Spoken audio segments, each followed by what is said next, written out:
5. Hello, everybody. Welcome back to episode 666. 66 of Venture Maidens. Hey, everybody. If you haven't heard the word, Venture Maidens is a very adult-themed podcast and stream. We play here D&D 5th edition / Tales of the Valiant. And boy, do we have some stuff happening for you tonight. Once again, underscoring adult themes here. We keep some general content warnings up on the show just because graphic, body horror, general fantasy violence. For this episode as well, we are dealing literally with devils. So we do anticipate some darker themes coming up tonight. Can't tell you exactly what, because this is kind of a player-driven episode, but you can expect themes of things like coercion, probably some dark sexual content, lying, cheating, murder. I don't know, man. It's gonna be a toughie. So we'll update those content warnings directly, but you can look if you're watching in chat exactly what those are in the chat, or you can, if you're listening, on the episode and our content warnings. So just be warned. Be warned. Yes, I think that's the general business, so I'm excited to get into it tonight. So, hey everybody, my name is Celeste Konowich, and tonight I will be your game master. I am Brittany Quintero. I'm going to be your Eldrin Cleric Morana. Hey, I'm Nassim. I'm going to be your Orc Fighter and Druid, Tony Silvertail, being a sneaky little staff member. Sneak up all shot. Yeah. And I'm Sage, and tonight I will be your seraphic Satyr Bard, Aoife Flannery. We'll see. We'll see how they feel about that. Yes.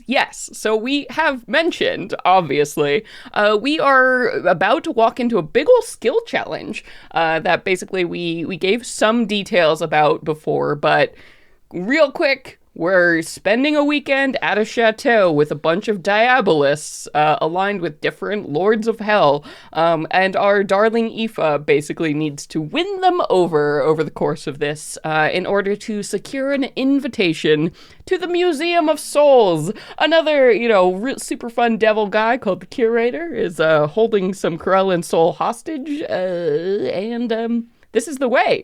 So we've got to impress, dress to impress, coerce, cajole, threaten, whatever, a bunch of these diabolists over the course of a baldy weekend in the country. So that's the big ol' summary, but before we dive in and get into the specifics, and I'll remind you guys the mechanics real quick that we're about to be going through, we got to talk about what happened. What happened last time? Let's give a recap, everything we saw and learned, what we remember about the players.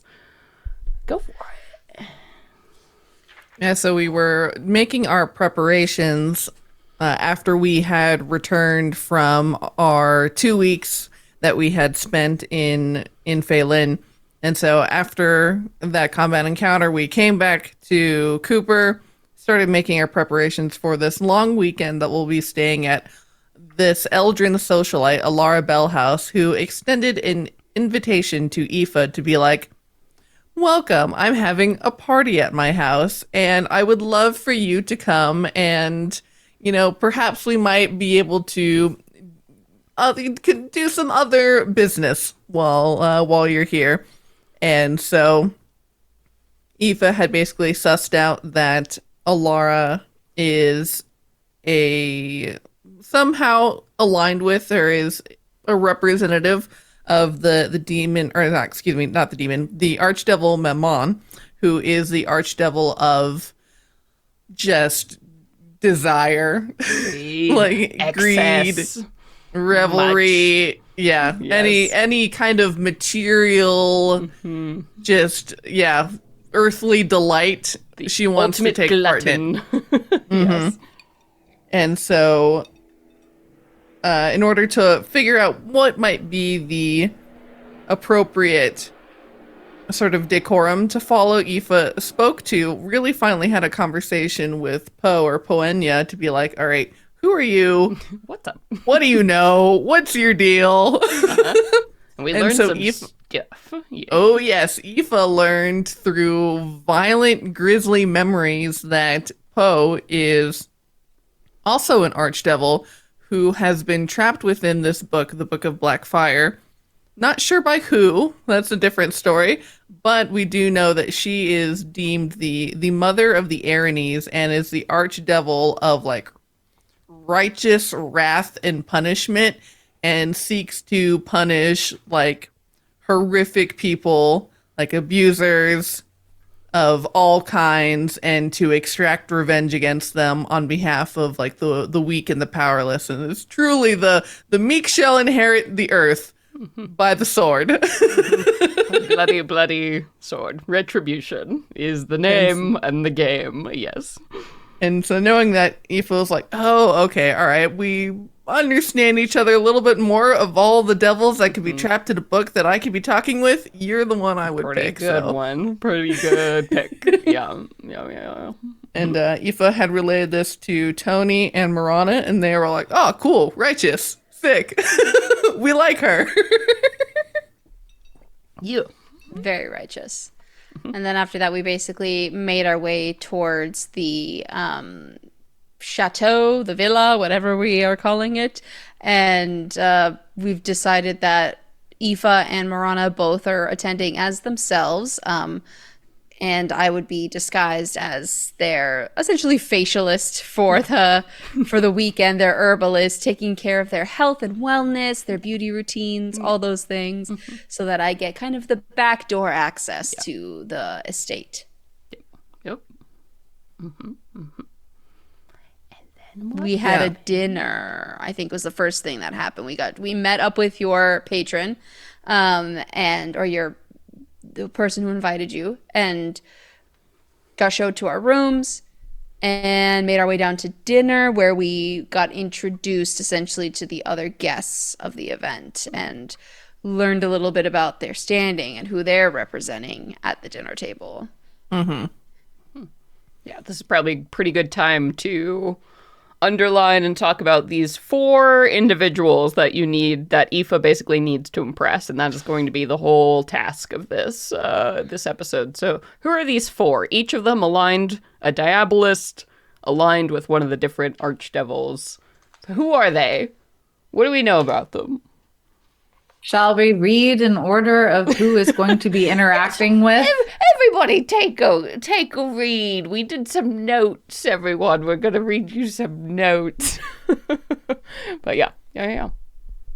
Yeah, so there of course is Alara, our wonderful host, and being aligned with Memon and really devoted to the arts and supporting the arts and loving to be surrounded by beautiful, loving, talented young artists. Aoife, her plan is to basically use performance in order to try and persuade her. Who Virgil Montfort, the very unbelievably attractive male human. He's like some kind of politician in a very vague way, and like it seems kind of intentional because it's like, oh, what do you do?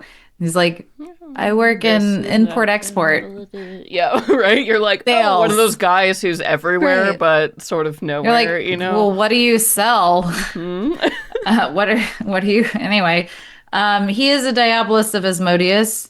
Do you want me to break down? Yeah. Who's Asmodeus? Why is he a big deal?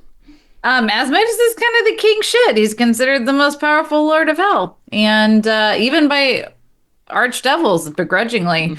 Anyway, this prince of darkness and master of manipulation, he's got the strongest foothold in the mortal realm, and branches of his cult are notoriously well organized and rumored to have secretly infiltrated almost every level of society. So and Marana is going to try and charm this guy because she's been dead for like 2,000 years. Her soul has, but her body's been dead for about 200. And I'm going to assume that this asshole probably knows a little something about the Rothwells. Because she's quirky and different and mysterious and not like I'm wearing outdated threads, y'all. Hell yeah. We also have Finch, was it Latimer? Mm-hmm. The older tiefling fellow who is the what is the word you said? Dim, dim, the representative Oh, of diabolist. So think of the Diabolist. word diabolical, and then diabolist is the official term for somebody who worships and works for slash studies devils. So that's when I okay. say diabolist, that's like what I mean by that. Like these are the authorities on they've A made it their devil life. worshiper. Yes, they've made it their life's work to either know everything about or worship these individuals. In general parlance, the term diabolist could mean that you aren't technically aligned with these devils. Maybe you really just study them, but it's sort of like saying the word like witch. Like when we talk about like somebody who actually practices like witchcraft, like that is sort of the implicit term with diabolist. This is somebody who is deeply involved with infernal practices and aligned with devils. Gotcha. Thank you. Yeah. The Diabolist. He is the Diabolist of Mephistopheles, the Lord of the Arcane and Fire and things like that.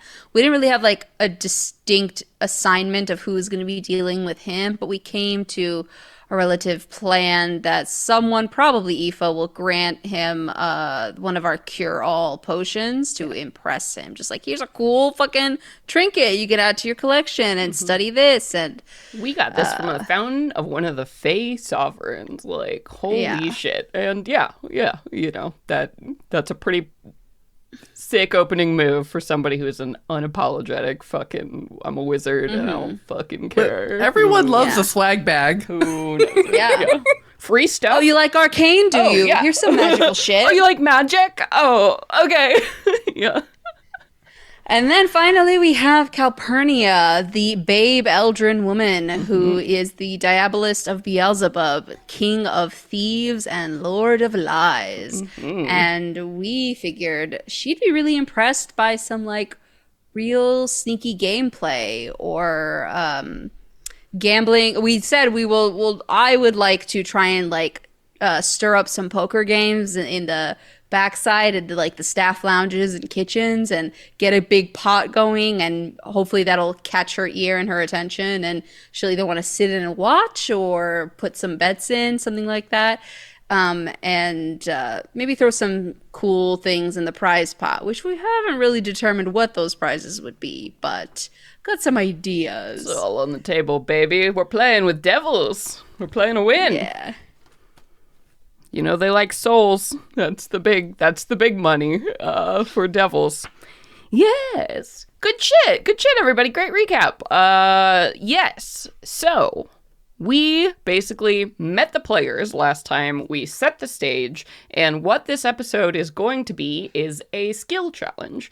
So for the skill challenge, we are using the skill challenge rules that you can find yourself in the Game Master's Guide for Tales of the Valiant. So we're following the structure of shit I wrote. So for this episode, we do have some rules, restrictions. So I'm just going to remind you guys of the mechanic of what's happening here.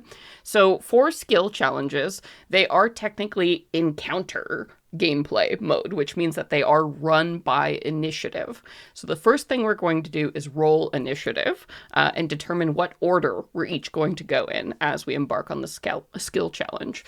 And then just like in combat, we're each going to take turns, right? Focusing on, you know, whoever's turn it is. And for the skill challenge, essentially what we're going to do, we're going to role play out like the scenes of what's happening here in each of those turns. But ultimately, what is the most important thing is you will decide one skill or one tool, one vehicle, right? Like whatever, a proficiency, and you are going to make an ability check, right? And with a skill challenge, essentially, I have set basically a number of successes that you need before you accumulate a number of failures, and that will determine when you win the challenge or if you lose. So for this, as a reminder, we need 6 successes before 3 failures to win this challenge. So 6 total successes, and we need them to happen before you get 3 failures. So that means that this could, I mean, if you guys blow it out of the water, right, and everybody succeeds, only 6 rounds, right, potentially. If you all succeed, cool, we've done it. But we do have, there is a little room for a failure here. Some more specific rules for this skill challenge. There are something called core proficiencies. These are proficiencies that I have named as always going to be relevant and helpful in this skill challenge. That doesn't mean that you have to stick to these skill proficiencies, but what it does mean is that any proficiency you use that is not a core proficiency can only be used once. It can only be tried one time across all of you all. So the core proficiencies for this challenge are Arcana, Insight, Persuasion, and Stealth. That means that you all could just use those 4, over and over again as many times as you want. But what is more realistic, and what is going to happen probably, is that you will want to start off, find ways to use the skills and proficiencies you have, and really make those shine at the front of this challenge to try and win the day and get those successes. But once you try them, they're gone, right? So I'm going to be keeping track of what proficiencies you guys use each time and basically crossing them off. So when we get to a turn and I'm like, oh, sorry, Murano athletics was used already, we can't do it this time, it'll be a negotiation of essentially what we're doing. So we're gonna, roll the initiative, and we'll start off each turn by saying, I'll ask, okay, what kind of skill are you trying to use, right, for this? What proficiency are you using? And then we'll make the case. If I agree that that is relevant with what you're trying to do, we'll roleplay the scene, and that might influence how well the roleplay goes. If I see you use it really well and I'm really convinced, I might give you advantage for the roll, or I might lower the difficulty, because I have a set DC, a set difficulty class for these. Or if I feel like, ooh, that went terribly, I might give you disadvantage on the roll, right? If you don't sell it. So it is just as important to roleplay and be smart as it is to pick the right thing. So, how we Makes feel? sense. Yeah. I'm so ready. Yeah.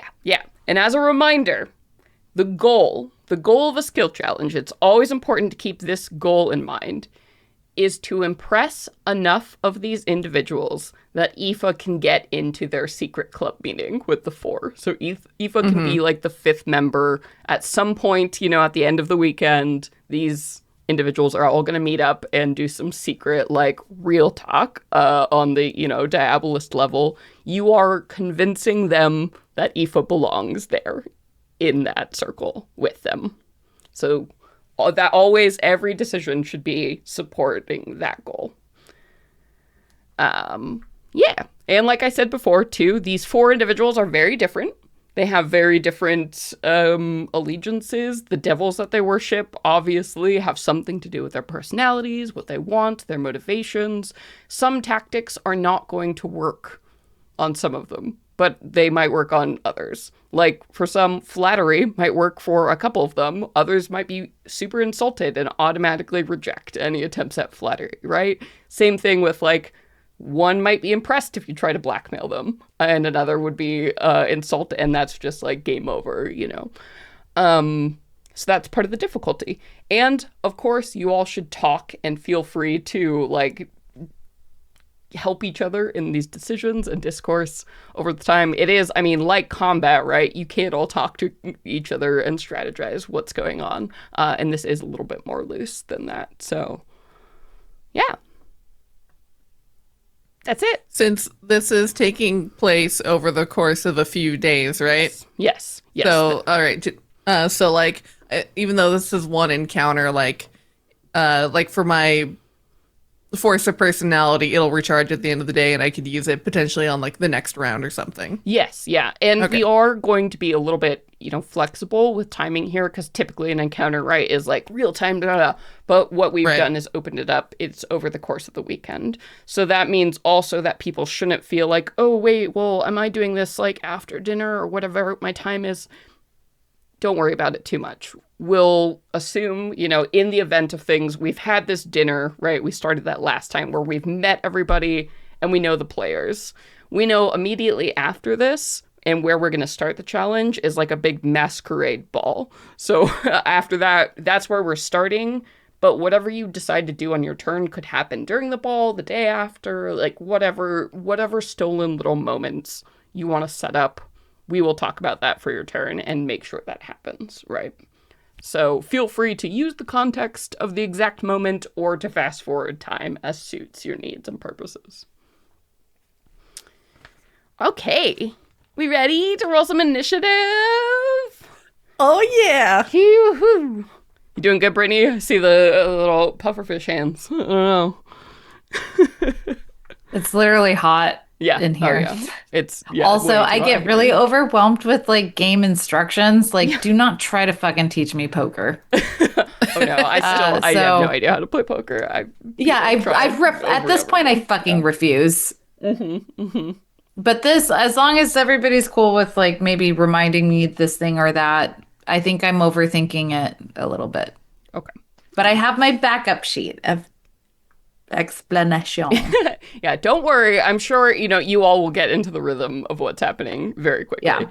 That's usually what happens. Yeah. All right, so let's go ahead and go over these initiative rolls that you guys posted. What did everybody roll, you monsters? I hope this isn't a signal of how well you're going to roll tonight, because my God. All right. Don't worry. I usually get my good ones out of the way early, but if we have the same synergy as we did a couple games ago, I got a nat 20 plus 3, so I'm at 23. Wow. All right. Oh, I also got a 23. Yeah. Okay. But I didn't get a nat 20. But you didn't get a nat 20, right? So it's just there. Okay, so you would we'll put you below Tony, but what the hell, you guys? Okay. And I'm the lowest with a 22. What? That's the lowest? All right. That's not normal. Okay, this is not normal. This is statistically highly improbable. Wonderful. Okay. Well, fuck. I guess, Tony, you're going first. So Tony, Marana, and then Aoife. But, of course, before we properly begin, so as we've said last time, the scene kind of closed with all of you in this dinner. Basically, the welcoming, like the first event of what is going to be a long, wealthy, indulgent weekend in the country at your friend Alara Bellhouse's family estate, their summer home. So it's basically you at this table with, like, 50 other guests, which is like a combination of basically people that Alara had directly invited, like her good friends, which is kind of a mix of like young, up and coming, like urban artists with, old friends, like old money, right? The people she grew up with, the people she's closest to, maybe a cousin or two, right? That she's close with. And then their direct friends or spouses, and then also their entourage of individuals. So there are about 100 or so people in total, right, between house staff, guest staff, and everybody else staying at this house over the course of the weekend. So a small, noble affair in the country is still quite a bit is going on. There are going to be plenty of opportunities to get people, alone or in groups or see what is happening. Lots of trouble to be had, lots of interesting places in this huge house as well. So don't worry about that. Privacy won't be an issue, or it will, depending on how you want to frame things. You all had gotten through this evening. Alara had made her introductions, welcomed you all to the estate, said, please forget all cares in the world, right? This weekend is about pleasure and pleasure alone. Whatever you desire will probably be happening at some point over the course of this weekend. So that, was well greeted, lots of revelry. Everyone is already very deep in cups. It had become very clear to you that this isn't a very formal household. The rules of decorum had very quickly gone out the window. This is a very casual, noble party vibe that you've walked into here. You had met those 4 Diabolists that we had talked about before. Of course, the 4 that you have to impress over the course of this challenge. So once again, Alara Bellhouse, who is our female Eldrin socialite host, the Diabolist of Momon. We have Virgil Montfort, who is a male human, Diabolist of Asmodeus. We have Finch Latimer, a male tiefling, Diabolist of Mephistopheles, and number 4, Calpurnia Vassar, female human, Diabolist of Beelzebub. So 4 arch devils with a lot of reputation on the line. We had met the players, and basically, that over the course of the meal, you had met them, gotten the scoop here, but you do know that after dinner, a masquerade was to follow. So at this sort of point in the evening, all of you have found your feet, made the casual introductions, gotten the basic information. When there's basically a chime, a gong that goes off in a corner, and there's some half-hearted announcement from Alara, okay, everyone disperse, be back here, in an hour for the mask. And people, stumble out and get excited, going off to their individual rooms to get into costume, of course, for this mask ball. So you all have a moment between meeting everyone and getting the lay of the land, getting some food in you, probably several drinks in you, here to go back up to your room to rendezvous, to change, and then to come back down. And that is when we can sort of decide as we roll into initiative. So anything we want to discuss in character between all of us, or, decide, because we know that Tony is going first here. I also want to hear what you are intending to wear to this mask, because once again, it's going to be a solid bet that these 4 individuals are probably representing their own archdevil patrons. So it probably wouldn't be a bad idea for people to start showing, Aoife, you're here basically on the mark of another archdevil, right? You're trying to convince them that you and Poenya are tight enough that, yeah, you deserve a seat at this table just like all of them. Mm-hmm. So maybe showing it a little is going to be helpful.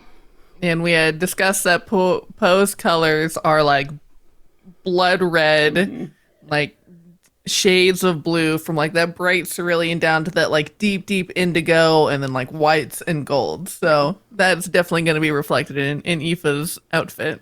Yeah. She's also the mother of the Iranes, who were, once upon a time, angels. So sort of a fallen angel vibe. So with that in mind, Aoife, why don't you tell me about your gown and your mask? So her gown is this, think classic kind of 1950s Barbie, where you have that very kind of angular silhouette, mm-hmm. and then down at the knees, the dress flares out to that big open, mermaid tail shape. And at the top, it begins, white trimmed with gold, and then it drips down so it looks like blood is seeping cool. up the fabric of her dress. Nice. And then she has a lavish feather boa of shades of blue, and her mask similarly matches that with golds and blues, and this kind of feather mask that sweeps back over her head and curls around her horns and everything, and frames her face. Very cool. And Marana, you are Aoife's friend on equal footing, basically, invitation here. So are you dressing to match, or what's the look you two are putting together? I think I'm showing up as a weirdo that, as a weirdo friend, I'm not going to be matching, but I will be matching in the sense of grandeur. And so she's going to be dressing in, what she remembers as the height of grandeur for her time, which is going to be, y'all history nerds, forgive me, I'm going to do my best with fashion history. It's going to be a chiton, a Greek chiton for women. And what I understand of trying to show how well off you are. The more fabric and the deeper the dye, the better. She's also going to be adorned with, so her deep dye, I'm going to do it. It's going to be purple, aka violet. Yep. That's generally historically Wealthy as reserved hell. for like, Yeah. it's hard to make. It's hard to, you know. So she's going to be adorned in a really deep violet. The deeper, the better. First press, you know. With a lot of what you know, just the traditional, do a mashup of like Greek and fantasy, gold accoutrements around her body, done very tastefully. She looks great. And turns out with the deep cerulean and the deep blood red and the white, this color is actually analogous to Aoife's color palette. Nice. So So you're sort of like the darker tones. Complementing, spaced with, yeah. like the No, white, no, the not white with the complementary. accent and Analogous. analogous. Red, blue, violet. Nice. We are rocking in an analogous color palette. Oh, and Aoife is absolutely in her fae form too. That would be like for sure the thing, because she wants to feel and look at her absolute best. Yeah. Unmasked. Question, Aoife, if you had to describe like you know, Venetian style, what your mask represents, what is it? Is it a creature? Is it like an angel? Is it like a specific, you know, caricature of a person? Like, what is the quick description somebody might get of your mask? I definitely love the feeling of like of angel, like heavenly. Angel. Yeah. Okay. And then Marana, what would you say for your mask in particular? Like, what is the thing you're A very elegant hound. Ooh. Okay. It's like a greyhound. Like a greyhound. Yeah. Yeah. Like I mean, foxes are canines, right? Aren't they part of the they canine are. family? Like, well, I think a greyhound, but like, a Saluki. You know, like this like greyhound-esque dog, but long, like pointed. Yeah. Beautiful little wolfy. Yeah. Yeah. yeah, like it's houndish, but like not. A pretty hound. A racing hound. I'm trying to imagine a mask that dog mask, but like, you know, like a pretty one. Yeah. Yeah. Absolutely. And then Tony, I think even the servants are going to be wearing masks. They probably aren't as grand as the others, but like, you know, we can factor that in. So what are you wearing? Are you wearing something to look of a set with the people you're coming with? Or, you know, and what are you embodying with your mask? I think that Tony is almost like the opposite of Aoife in that her mask looks like a demon. It has fangs coming down that pretty much go down, framing her lips, almost hiding her own fangs. And it's very black and red, heavy patterns, like these sharp angled patterns all over it. And her dress, again, similar in silhouette, but not as much fabric going on, not as much structure going on, but it's still the reverse of it. Whereas since it's the demon and the fangs are coming down and it's all that red, we see instead the blood crimson red, it starts at the top and fades down into that cerulean blue instead. And that blue is also coming up in those sharp angular patterns as if it was like vines or something crawling up this dress and like soaking in that blood. Cool. Because it's the blood of those who have been wronged, those who are being brought to justice. Yes. Very cool. Y'all look like a fucking set. As you come in, it looks dope. Incredible. All right. So we have a moment here. We know how we're going to work for this, you know, at least this round. So do we want to talk a little bit about what we're walking into? Because we have Tony going first, then Marana, then Aoife. Because we haven't like had a moment together since all of this information, right? No, not in character. So just for the sake of in character, like powwow, like, yo, I'm gonna go talk to this asshole. Kind of huddle, puddle, right? Yeah, and Aoife's like, my first priority is to see to the host and ensure that I express our gratitude for her just a generous invitation and to hopefully, be one of those lovely pieces of arm candy that she wants to keep on her arm throughout the party. Tony has a deck of cards on her that she's like whips out and shows everyone like, I've got these old cards and I'm gonna just, walk around, see what the general vibe is of some of the staff members and see if we could spice up the night a little bit more. Are they magical? The cards? That'd be No. I don't think they are, but think Just a regular ass deck of cards? just a deck of cards. Ooh, I like it though. Because these fools probably expecting a magical deck. I just wanted to check because if they They were probably magical, wouldn't I want would to play. Yeah, they'd probably be able to tell, and they probably wouldn't want to play if that were the case. So, no, they're just I a bet regular. I bet they would. The fact that they're not magical, this is just going to be a game of skill. Yeah, exactly. But she brought her herbalist like tool belt too with her, so she has some little knick-knacky things here and there, like seeds from the Titan's garden of those roses, and some high value ingredients that I think at least the servants would be interested in. And then from there, try and like drum up a little bit more, like, oh, what else you got to spin? If you got this, then I might consider bringing this next time. I like that. Dang, Tony, you're really set. Sorry, Eva, what were you going to say? And Aoife will say, and I know this is really weird, but be on the lookout for any, like, pieces of hair or skin or discarded tissues, and bring those to me and tell me who you got it from, because I might be able to use that for some magic later. Interesting.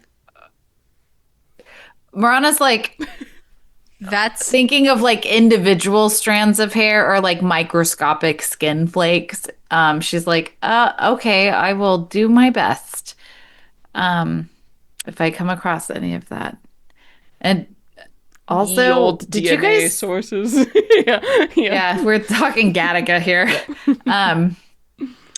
Also, Marana's gonna kind of look at you guys and smirk. She's like, I know they're bad, but that one fella's really attractive. I don't know if you guys saw him. Oh, you we noticed. saw.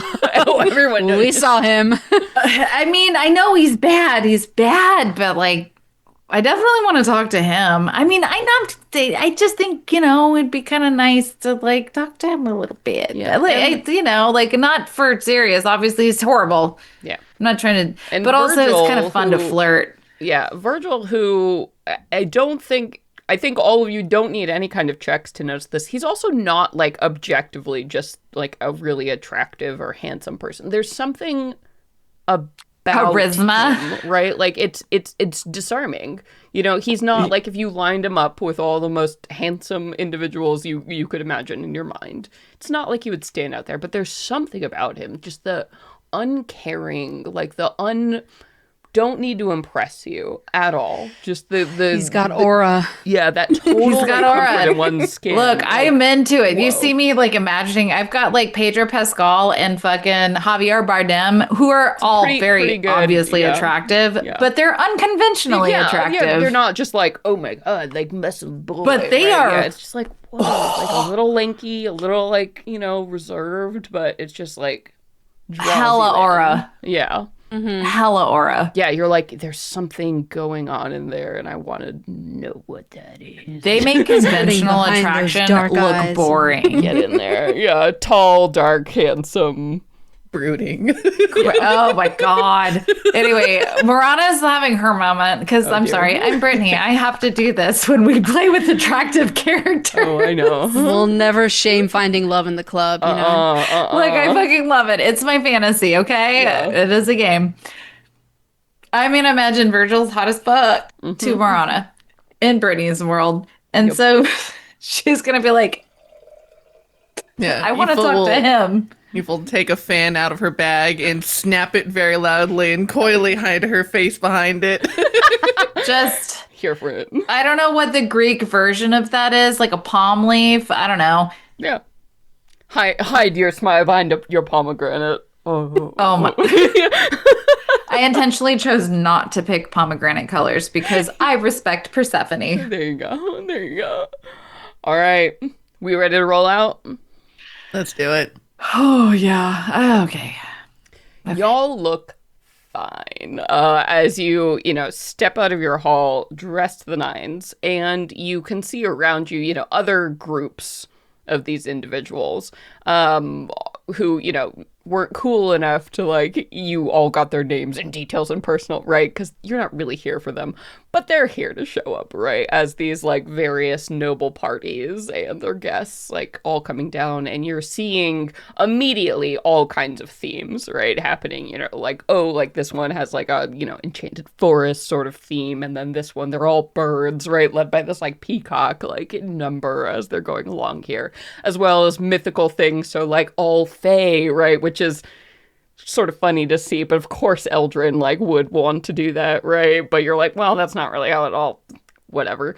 And, heroes from myths and legends and countries across the sea and all kinds of these interesting and colorful and just ostentatious palettes and get-ups as you all, like, proceed back into that main, like, banquet hall where you were before. And in the span of an hour, I mean, the house staff has done incredible work already. The table, that long table that you were all sitting at, has been, stowed away, opening up just this, like, great dance floor here. You can see that the string quartet that was, like, playing, charming music throughout dinner has been replaced now by, like, a bunch of new musicians here, and already the vibe is more upbeat, more party, less formal, if that was even possible from before. The lights have been extinguished everywhere in the room except for this, like, large chandelier that has now been lit with, like, 200 candles from across the top. And clearly they're not just normal candles. They seem to cast this interesting, sexy, multicolored, like, glow about the whole space. Almost like a, like a not tacky disco ball full of magic in this room here. And you are clearly not going to be waiting for a formal, like, announcement each time you step down the ballroom here. It seems like people got dressed real fast as they could and got back into the party immediately. People are already twirling in time, to the music and dancing, and the chatter is just filling this space. As you can see, you can point out these four individuals, like, swirling in various places about the dance floor. But it seems like, yeah, the nobles are in full swing here. And already, Tony, you can clock that particular individuals seem to be, stepping in and out of the sideway doors of these rooms here, either, like, checking on their nobles, right, or, like, getting them food or specific things. You can see that the house staff, they all appear to be in these, like, very crisp, like, gold outfits that match, once again, your hostess before, Ballart. You saw her, she just, like, gold completely, and you can already pick her out, like, on the floor here. You see there's this woman with these two huge, like, gold, like, dragon horns. It's kind of like her whole mask and look is sort of like that. Just, you can even see her, like, skin is painted, has been, like, airbrushed gold at this point. So they're all dressed to match her, so it's very easy to pick out which are the house staff and which are just other staff as they're floating and twirling around here. So yeah, y'all getting into it? Y'all peeling off? It's party mode. Mm-hmm. We're in initiative officially. So Tony, it is your turn, my friend. Peeling off. Yeah, we're going to set the stage. Where do you want this to happen? And what kind of check are you hoping for? And then we'll kind of set things up and role play a little bit and resolve. What kind of check I'm hoping for? Like, how do I wish to initiate the game? Yeah, so, and that's also, like, because up to you ultimately, what you're going to do at the end of this turn is make an ability check with a proficiency of some kind, right? So like you're playing this game, okay. Are you using like, because there's actually a tool proficiency for like a gaming set. I don't think you have that proficiency, but you could. That's something you could choose to use for this. Like sleight of hand might be something you want to do, or like if you're intimidating people, just think in mind what is the skill, because this is ultimately a skill challenge, so it's going to come down to a roll. So it's helpful to kind of keep that in mind, what you would like to use in this moment. Or if you want, we can go ahead, and if you don't have a clear idea now, we can sort of set up the situation a little bit more and role play into it, and then you could feel your way into what you want to roll. It's really sort of a creative dialogue form we're in here. You have a lot of options with how you want to approach this. Yeah, I mean, I can imagine perception or insight being useful in this situation, but I also feel like I do need to get the setup going a little bit. Like, Sure. I think I want to head towards like the service entrances and things like that, and find where there's more of a cluster of staff members hanging around if they're not like actively moving. If maybe they're in their own conversation about the weekend so far, roll up and just like, hey, how's everyone finding their weekend so far? And so get like a general vibe of like, are people annoyed that they're still here, that they have to come to this fucking party? Yeah. Yeah. Absolutely. So yeah, you can definitely, as you make the big entrance, right? You arrive in a set and people see you, right? And that's the most important thing. And I'm assuming, Aoife and Marana are going to be already, people are talking to them, like pulling them into, dances or conversation or whatnot, and ignoring you, as is, your station. And so you can pretty quickly divorce yourself from them and make your way, along to the edges of these rooms here.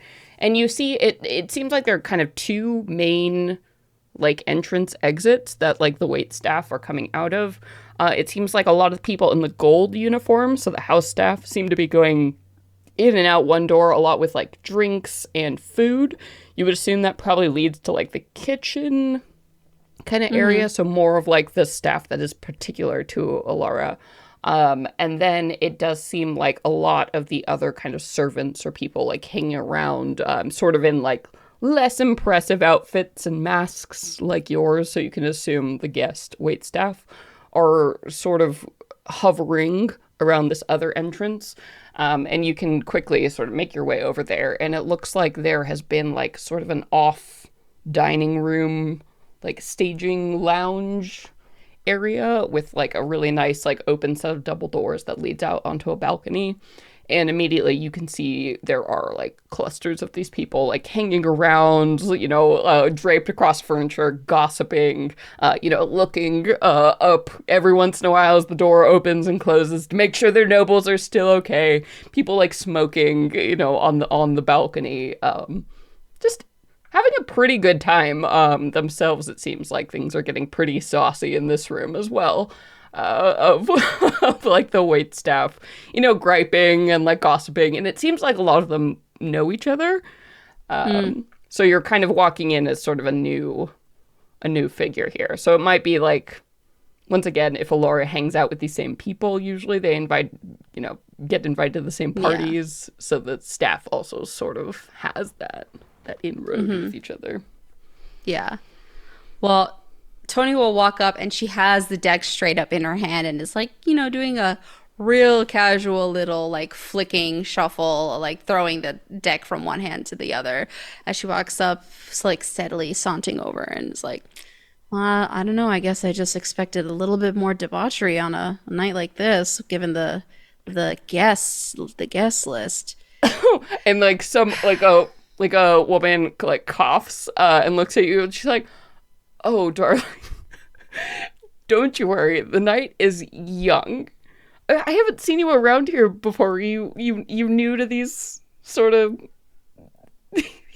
Yeah. I mean, I work mostly out of Phelan, so I have one of the highest sought after facialist teams and services within the city, and of course, my mistress brought me here to make sure everything looked good and ready and plump for tonight's festivities, but Oh, I hear I don't know. I feel like there's yeah, I can see there's something bubbling under the surface here, but I don't think we've quite tapped into it yet. No. Oh my God. Oh my God. You can always tell who's new, right? And like she like slaps her friend like over. She's like, "Oh my God.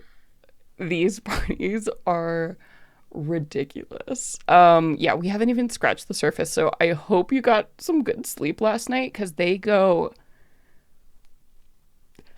I have seen some things at these parties that you just wouldn't believe. So I hope your mistress is good to you also because things can get intense.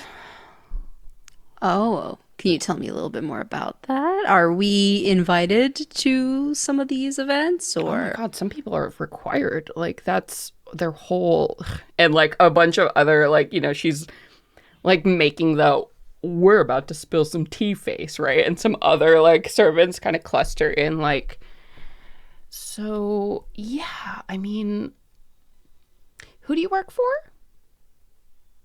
Oh, my mistress is Aoife Flannery.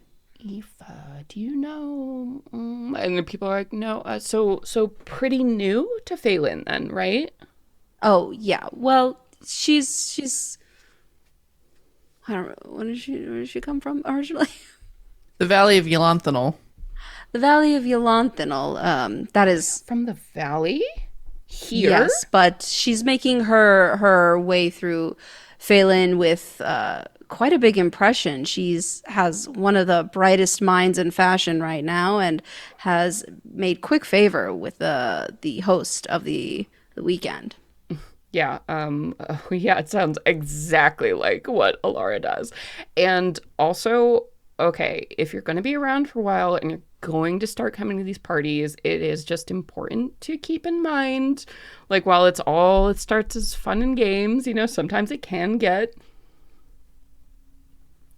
a little more interesting than that. But, I mean, it depends who you're working for, honestly. Like, some of the staff I've seen, like, don't last through this sort of thing, and some do, and some are really lucky to work for people like Virgil. And then like she like slaps her friend who's just like like ooh, and gives like a little sexy like throw, and you're like, anyway, just Well, be careful. duly noted. I appreciate that notice. I will say, though my mistress is kind enough and smart enough and bright enough, she is still very young. And I intend to make my own footprint at this party. So I'm just wondering if anyone else here is interested in making things a little bit more interesting, get the night started a little bit. A little and more interesting. have a You're friendly speaking our game. language. Oh, okay. A game. What do you have in mind? Do we have any card players amongst us? Oh, just a few of us. I mean, my mistress, I don't want to brag, but she's sort of famous for her let's call them houses of indiscretion. I've played some cards in my time. And I'm sure a few other individuals here wouldn't mind a friendly game. Unless you have something more interesting to offer. Well, I think it sounds like you'd be able to play a pretty interesting game of poker. That's my personal favorite, but I'm always open to learn a new game. Sure, poker's fine. Have you played Devil's Alley? Yeah, You're like, sure have. it's basically like there are like 1,000 ways to play poker, right? Everything from like Texas Hold'em to all other. This is a new kind 5-card stud and whatever. Yeah. Yeah. Oh, I have not, but that does sound fun. I say let's play. Oh, new girl wants to play. Fun. All right. I'm a quick learner, so don't be too let down if maybe the first round or so I don't do as well as expected. Oh. I might just be teasing you. Okay, do we want to make a skill check here? Because I feel like there are a couple angles you could go here. Yeah, I think I would like an insight check, actually. I want to know how, like, how strong of a player am I reading that they are, that they're suggesting this game? I've admitted already, I don't know it. Do I feel like I have a good chance of faking my way through this? Okay, so I want to remind you that when you make this skill check, or whatever it is ultimately, it should be something in service to the ultimate goal of winning this challenge. So, like, just doing an insight check in the moment to interpret what's going on with the servants probably isn't going to be something that's, like, going to help Aoife, ultimately. So what I can tell you in the moment is we don't need to check if I'll just give you, the information on what the vibe is. But ultimately, whatever check you're going to make here, think about how that is going to help further Aoife's agenda in this one turn, right? So if you're like, I'm going to make an insight check to, read how they play to, like, defeat them or use it against them or get some, like, blackmail or something, like, that might be a way you want to use insight. Or if you want to use something like, say, I'm going to do a sleight of hand to make sure I beat them, so I get, like, favors or intel, on their mistress, or I position myself as, like, the better servant, right, or something. So think about it in that context when you're deciding what the role is going to be, right? And we can change it around a little bit. So, like, if you just need more information, just ask me more information and I'll tell you right before you can make that roll on your turn. So it's a little bit more loose. Like, not everything has to be like, ooh, like, fight for every piece of information. I'm happy to give you whatever information you need to make the decision of what you want to roll. I'm trying to think. I feel like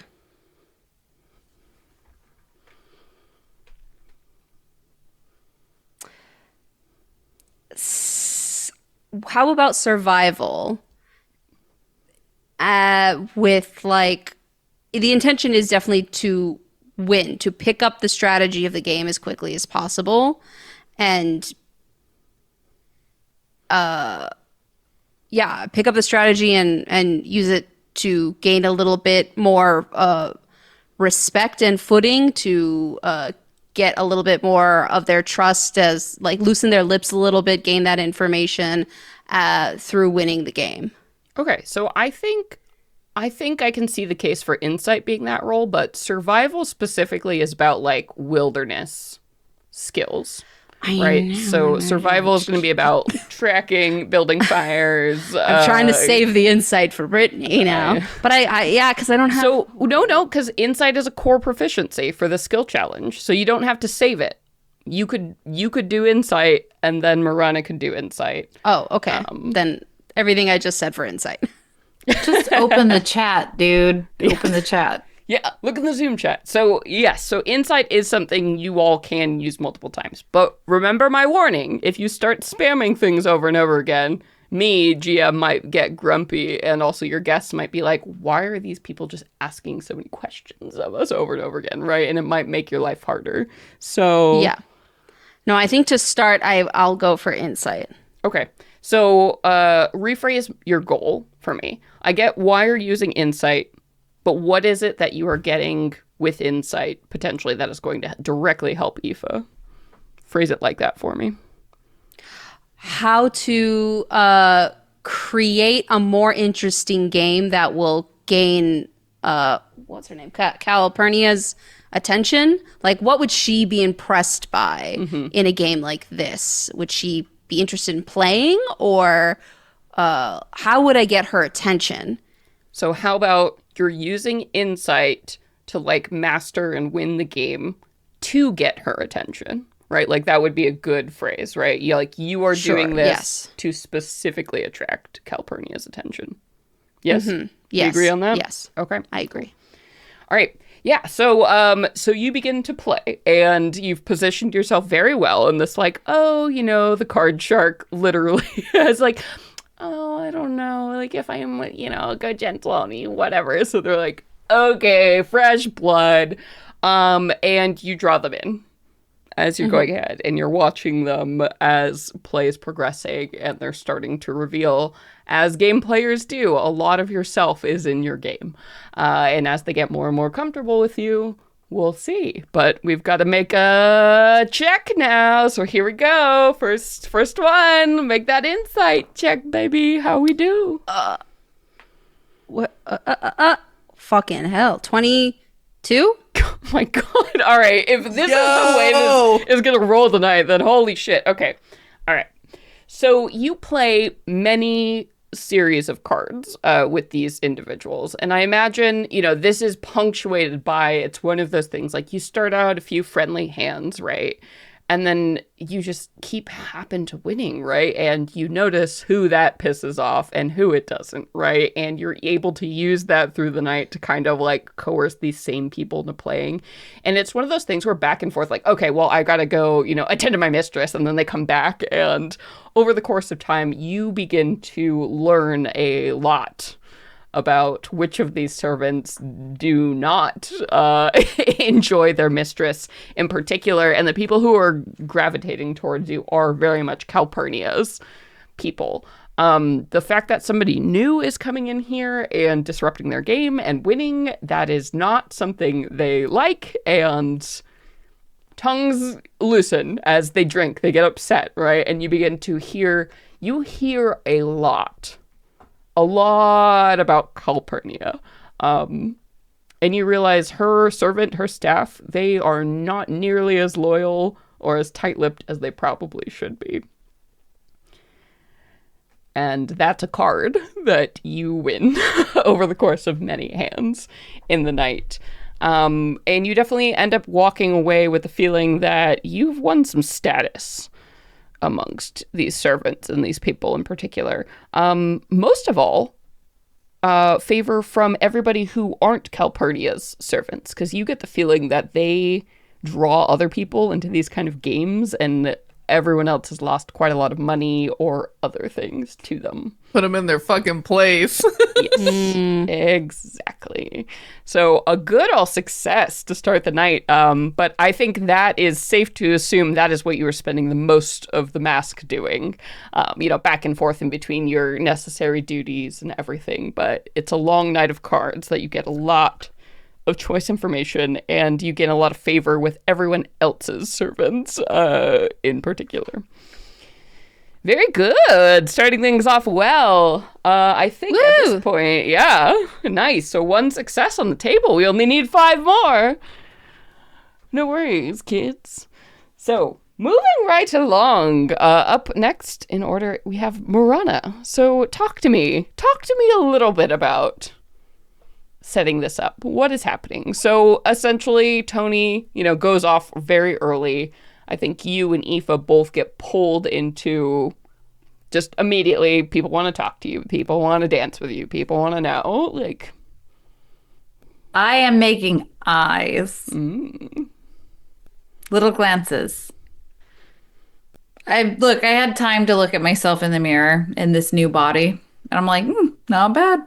I can work with this. Let's go. Yeah. She knows she looks good, probably particularly in her refinery. So she's gonna do the little scan the room. What you can imagine is one who has confidence and charisma. Yeah. It's not awkward. She's just able to do the gaze. Yeah, and you the people who swarm you at the front of the stairs, right? As you descend, aren't the 4 individuals, right? They're the cooler people who you have to make your way to across the room. So you do your little back and forth, whatever, and then you spot the individual who must be Virgil, who is wearing it's just a black tunic. It's just black velvet, studded with these tiny pinpoint of stars.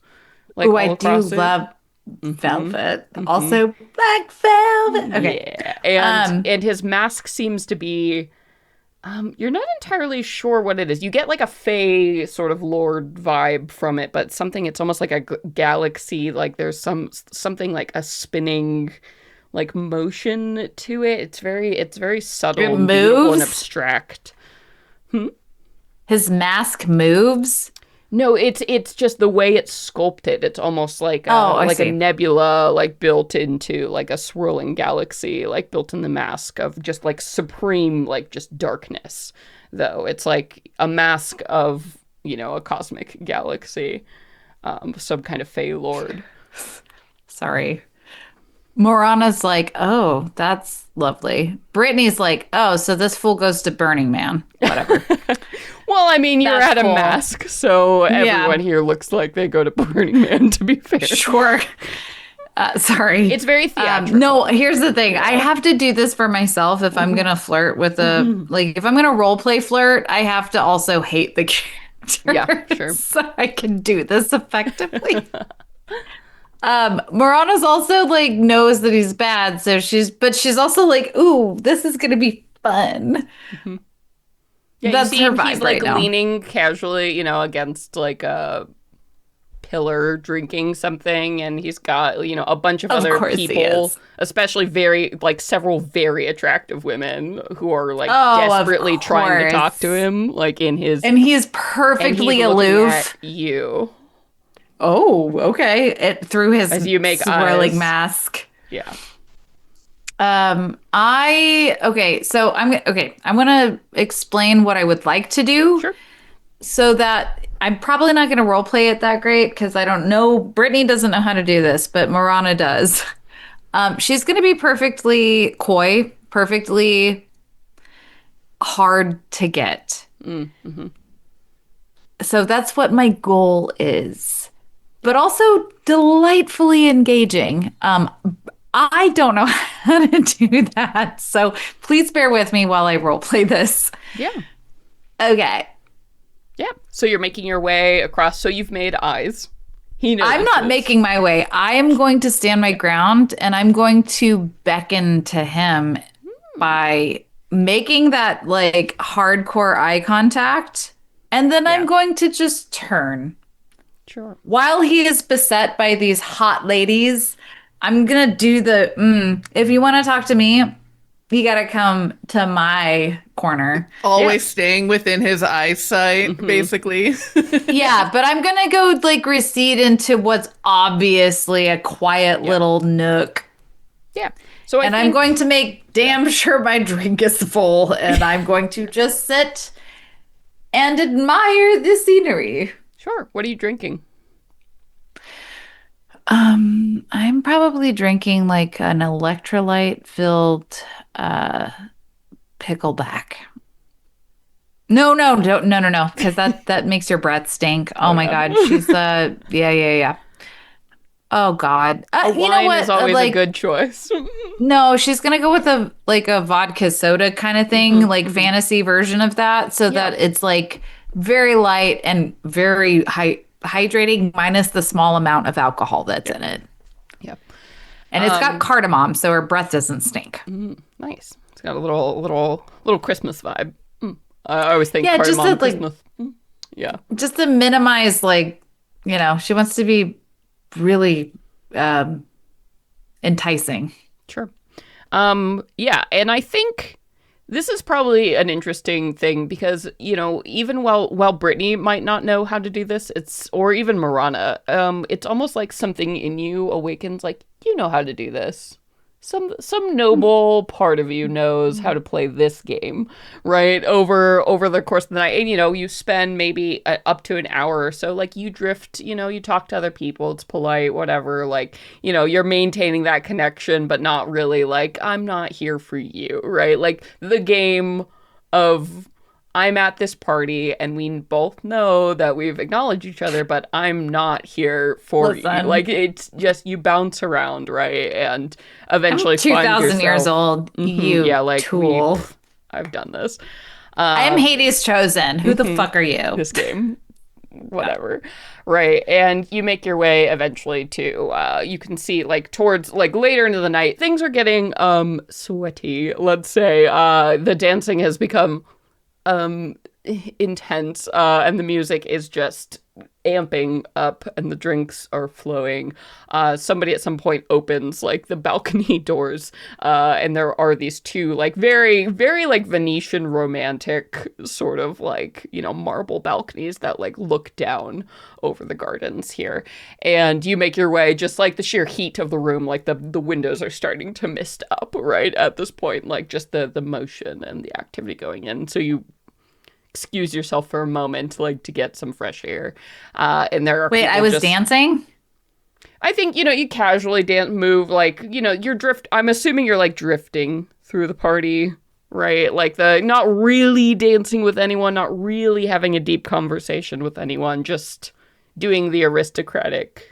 Before you settle down at the place where you're Yes. alone and it's cool and it's quiet and you're looking sure. interesting. Yeah. I'm just like being cool and interesting. Yeah. Yeah, okay. Yeah, sorry. Yeah, I was the like, what? I drifting. was dancing? Yeah, you're like, you're Yeah. you're the aristocrat, right? Like that's the thing. This is what your body knows how to do, right? Like when you're getting someone's attention, the best way to do that is to not, Got it. give them attention. I'm not It's paying the attention to periphery. him. Yeah, I'm paying attention But to I am. all these other people. And I'm kind of letting it be known. I'm Yes. doing the come hither thing, but also like couldn't be bothered Yeah. if you didn't see Yeah, it. whatever. If you don't, whatever. Right. I don't care. I have options. Yes. And you eventually, make your way out. You're like just relieved, I think, when the night air hits your face. And already, of course, there are people like draped all over the balcony, pressed against walls, kissing one another. Like things are getting. It's that point in the evening, right? Ooh, I don't like that. Yeah. I'm just like, no. And I walk to a more calm place. Yeah, I think, well, you like step out and you see that, and there's the bleh, and then someone, you hear like a like a throat clear behind you, and all of a sudden everyone else other than you like looks directly behind you, and you see Virgil standing there, and they very quickly leaving just the two of you alone on the balcony. Okay. And he I don't like it. yeah, he looks down at you and smiles, taking in some night air. It's getting a little stuffy in there. Oh my God. Tell me about it. I can't. It's a bit much, if you ask me. I would like to have some like actual fresh air. Everybody's hot breath is just a little bit too claustrophobic. I feel very much the same. And he, stoops over like the railing, leans. Now it's just you, the two of you on the balcony, and like finally you get that night air and it's beautiful. And as he like leans down, he just looks out away from you over the gardens, into the dark, kind of watching for a moment, like the lanterns and everything, like bopping around, all of these like ridiculous light displays that your host has set up. Oh, I'm sorry. How rude of me. He stands up and offers a hand. Virgil Montfort. I don't believe I've seen you at one of these before. I'm sure I would have remembered you.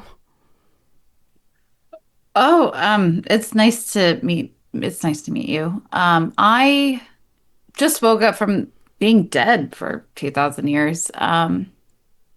So I'm kind of new here. So you're not wrong. That's a new one.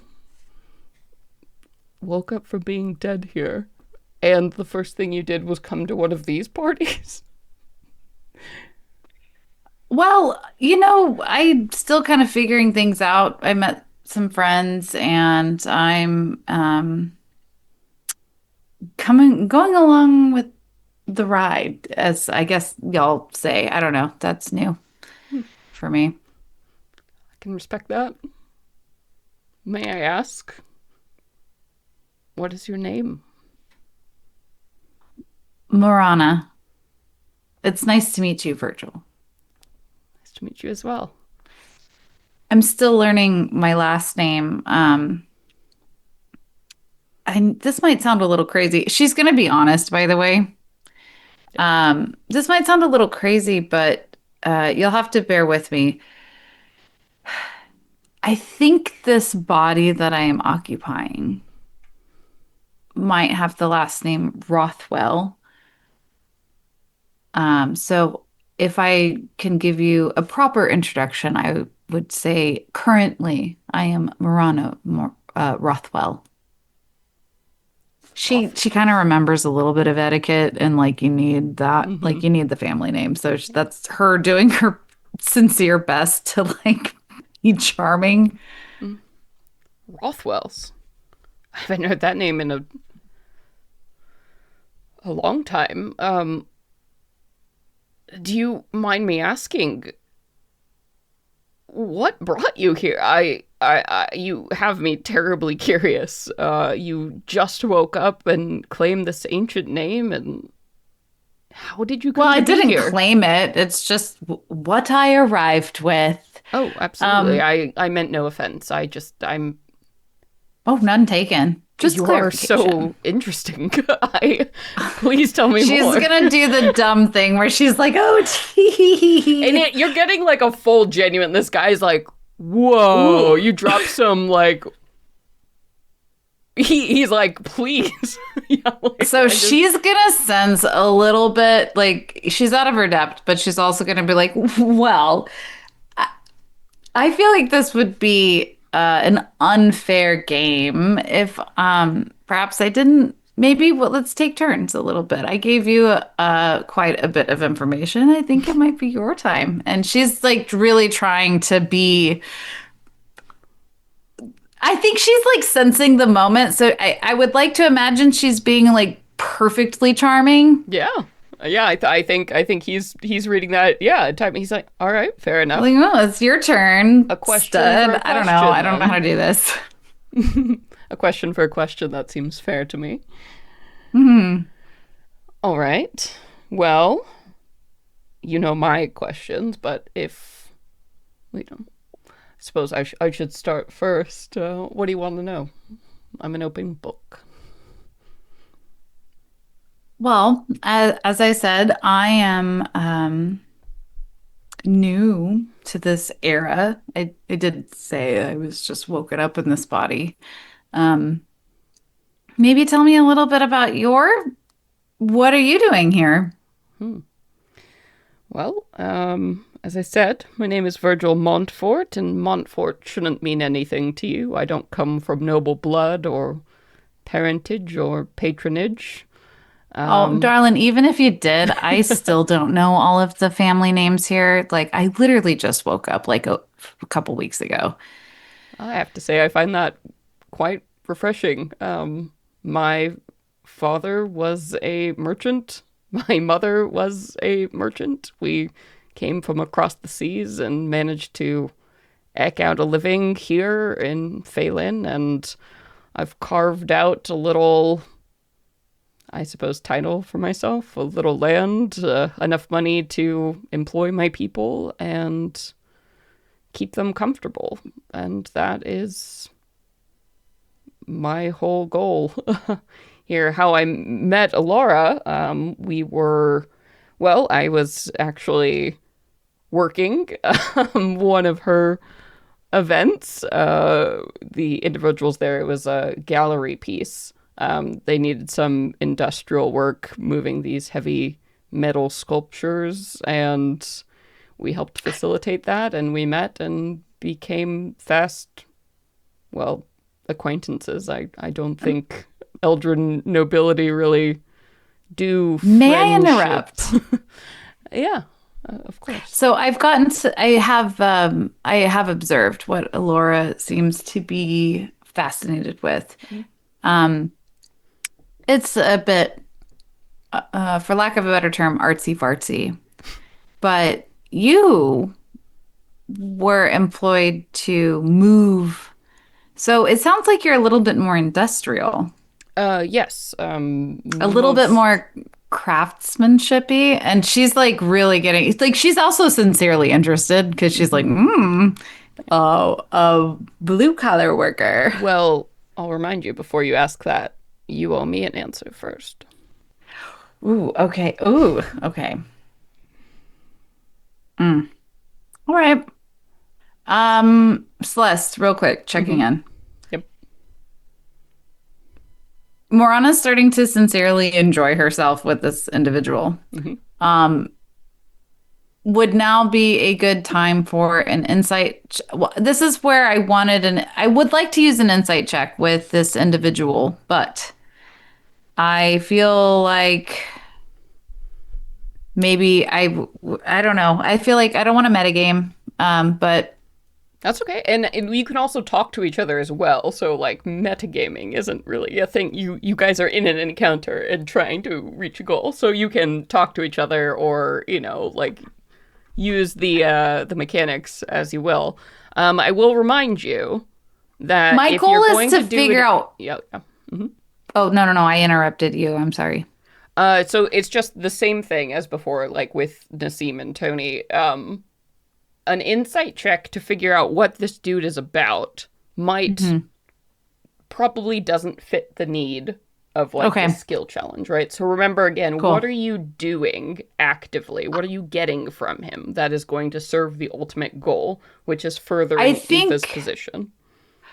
I actively am trying to figure out what's your angle, boy? Like, why the fuck are you involved with it? Like this group, especially if you're like a warlock, whatever, but like patron of Asmodeus, and you are so vague in all of your thing. Like, I want to know what, even if it's just a snippet, like what is I'm suspecting that he has some he's like got his own industry that will require everyone else's demise to fucking, I don't know. It seems like he needs other people and he's just here sniffing around. So you're like trying to understand what his end game is so Yes. that we can understand how to use that either to help or to hurt him, to like sell his secrets or to help I think or to I give can him an alliance somehow. entice him to yes, I think he can be one or the other. I think I can either blackmail him or give him just enough to like give us enough, because we don't really know what his fucking shit is, and Asmodeus is like the master manipulator. So I just want to figure out if there's any way that I can get enough to bargain with him. I guess, I don't know. Does that sound right? Like, I think that's what I want to do. Do you want a little reminder of what we said you were going to chat to him about? I don't know if you have that. I was just gonna be the anomaly and like try to capture his interest by being like the cute friend. And yes, Hades. but also Hades. Yes, that's the thing. Yeah, it's my turn to answer his question. I was playing my cards, Nassim. I was playing my cards. I knew I wasn't gonna just give him Hades right out the gate. So what And it I sounds probably- to me like is, what it sounds to me, what you're looking for is more information. But more information isn't going to be the thing that helps Aoife. And I'm happy to give you more information. No, without I want requiring him a as check. I want to get him to, I want to convince him that I am interesting enough to be something he might be able to use. So do you want like him to owe a favor to you, basically? Maybe. Or just like be intrigued enough that like I don't know. I want to like maybe convince him that I have some level of power that he might be able to. Does that- That's why I think Hades should be in the discussion then, because so far Definitely. you've just I've kind of talked about definitely- each other. Yeah, I am a god. I'm directly here from a god.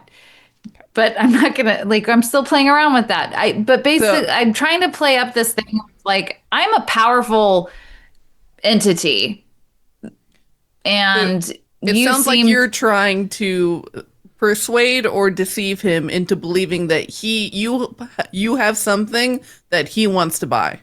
yes, yes. That's it. That's it. And then That's what I'm trying to get at. Thank One you, Sage. step Thank y'all. further, because the goal is making them believe that Aoife belongs in the room.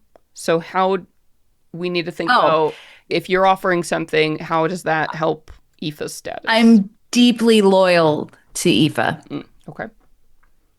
If whatever the fuck he wants from me, Aoife's involved. Okay. So I'm going to do my best to be as absolutely golden, pomegranate, forbidden fruit, enticing as fuck. Yeah, so like, something Yeah, that you and could he can't have it unless Aoife's involved. yeah, so something that you like a way that you could phrase it is like whatever it is that he wants, that you are posing yourself as someone who can offer. In exchange for that, he gets a favor from me that he gets to call in. I will. Okay, that was a lot of info. I will do my best to role play that. Softball, please. Softball.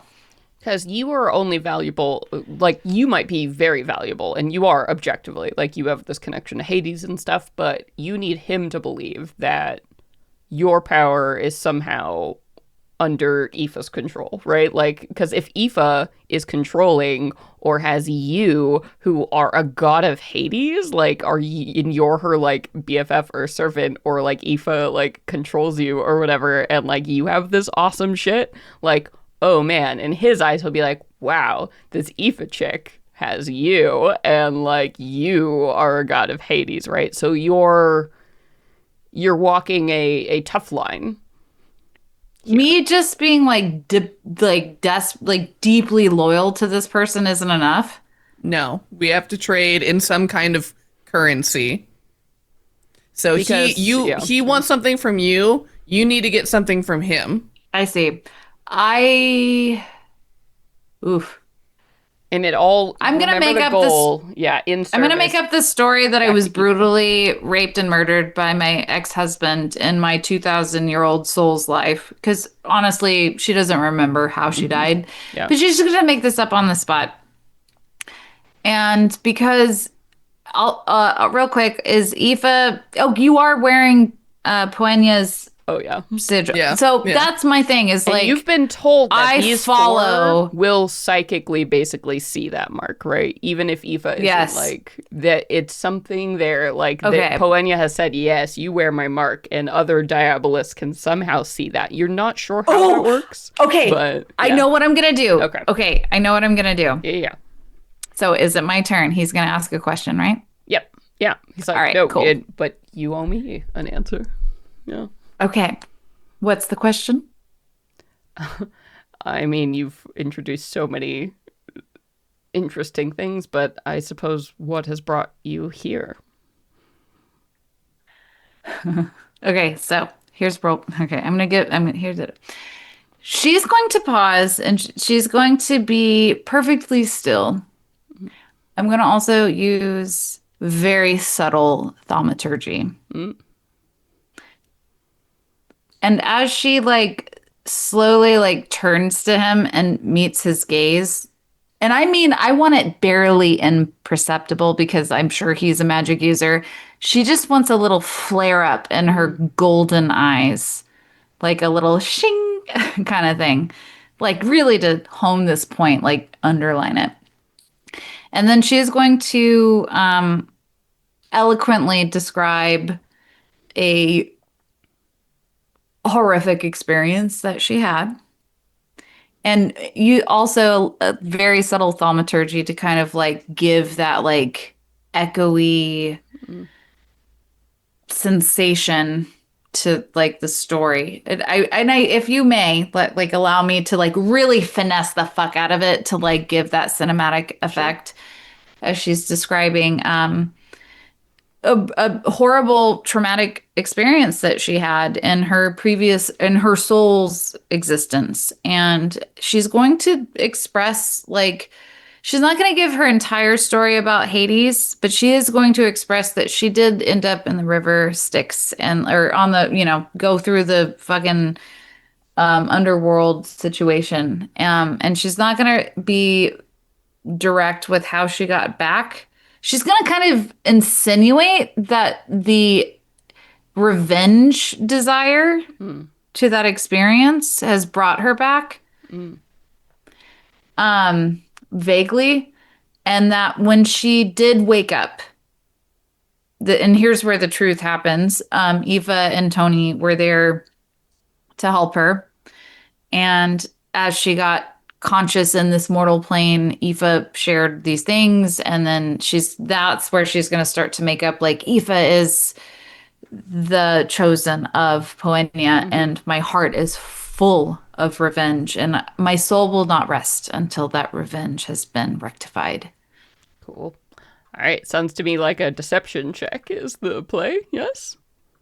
I guess so. All right. Let's go ahead and roll this as you're spinning the story. And I mean, let's be honest, a devil, a fae, they all appreciate a little drama. So I think that's just helping your case as you're going along. Nassim, I'm rolling the precision dice they gave me for my birthday like 8 years ago.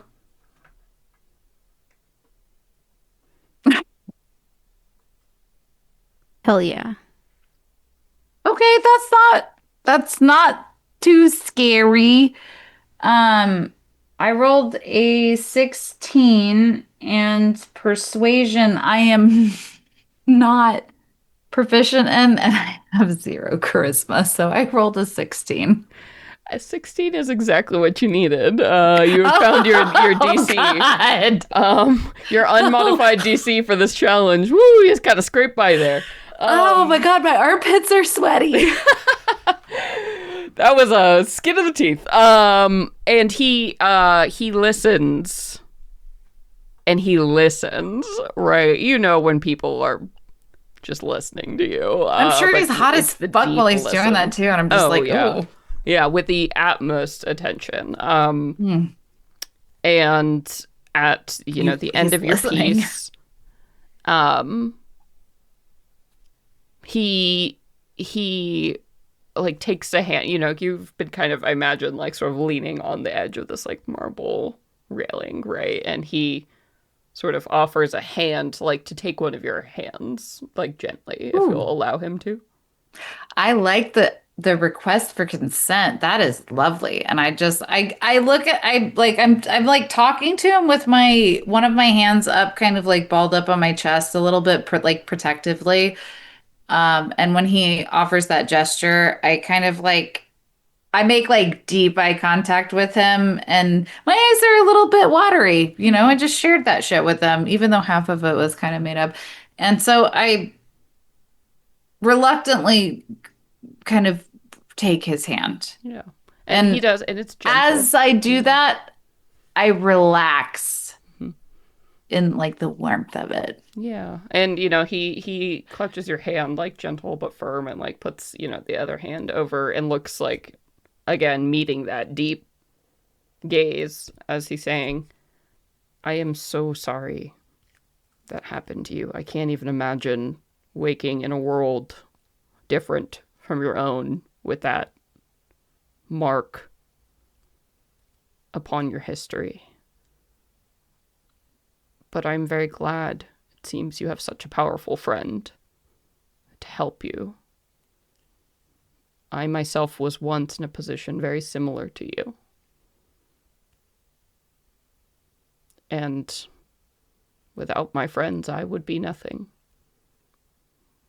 If you'll allow me to comfort you, to spend some time with you, I would very much like to get to know you better and see if there is any way I can also lend my assistance in whatever it is that has brought you back here. Things need to be resolved. That is the only way we can continue living. She kind of blushes a little bit, and she's like, well,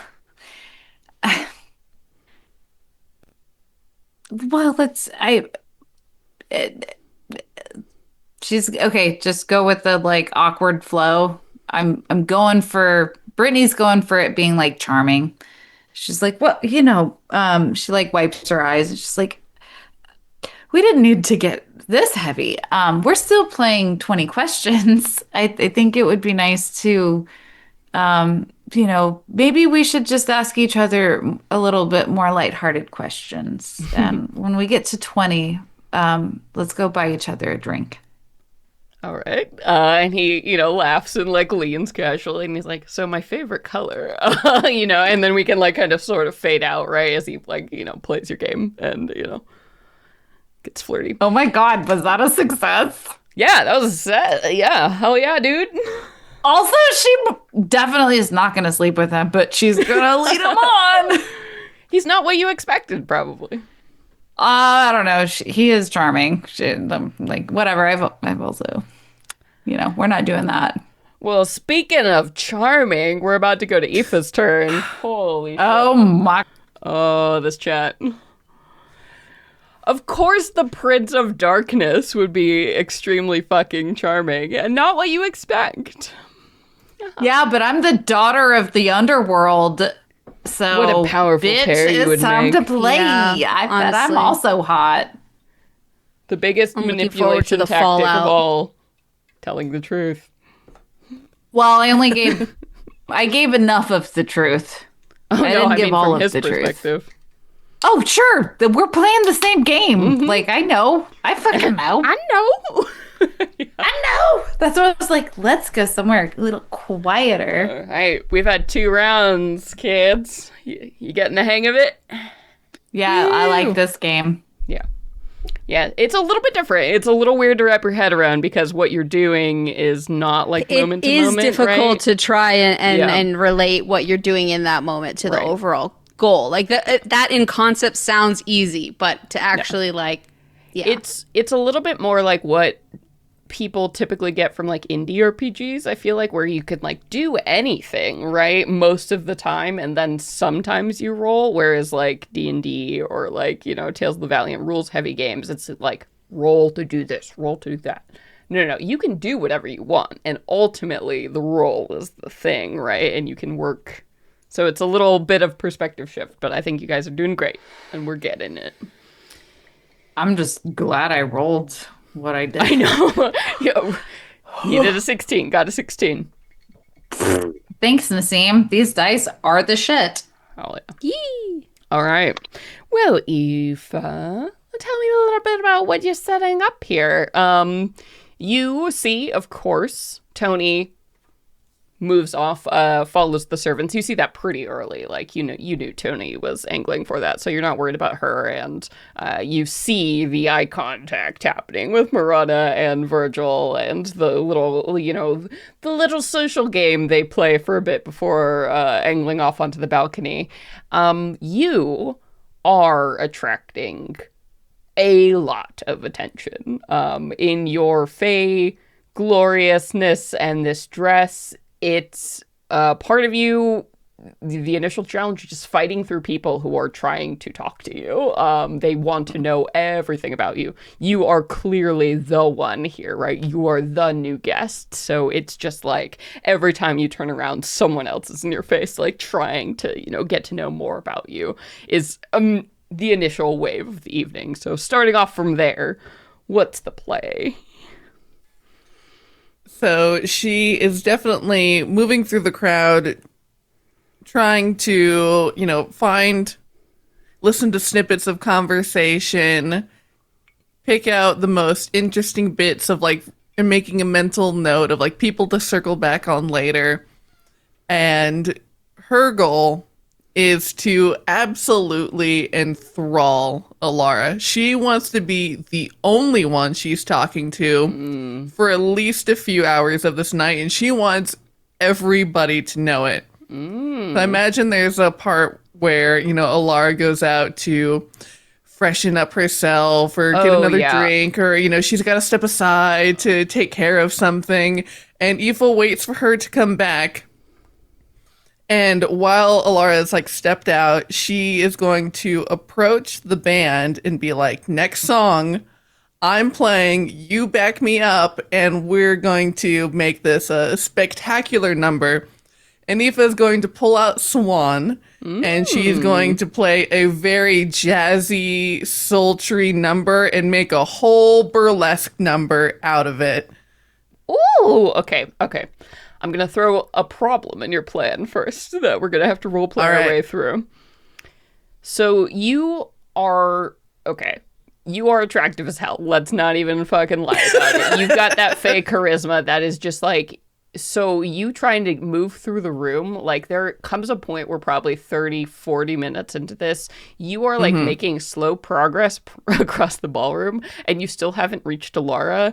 And you see at some point, she like seems to disappear off of a side door with like 5 or 6 of these like well into their cups, very attractive sort of burly artist types, and seems to be like giggling and leads them out of a side door. And it seems like she doesn't, you're still fighting your way over there, and she's doesn't seem to come back at this point. So you need to maybe go get her. It seems like she has gotten involved in something. So how are you dealing with that first challenge? Because there are 5 people in this room that are very fucking popular, and she is one of them, and you are one of them. So that's our first challenge here.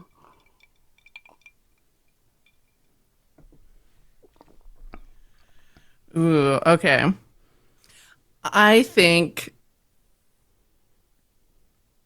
as you know, she's giggling and picking out these people she wants to take back into the room.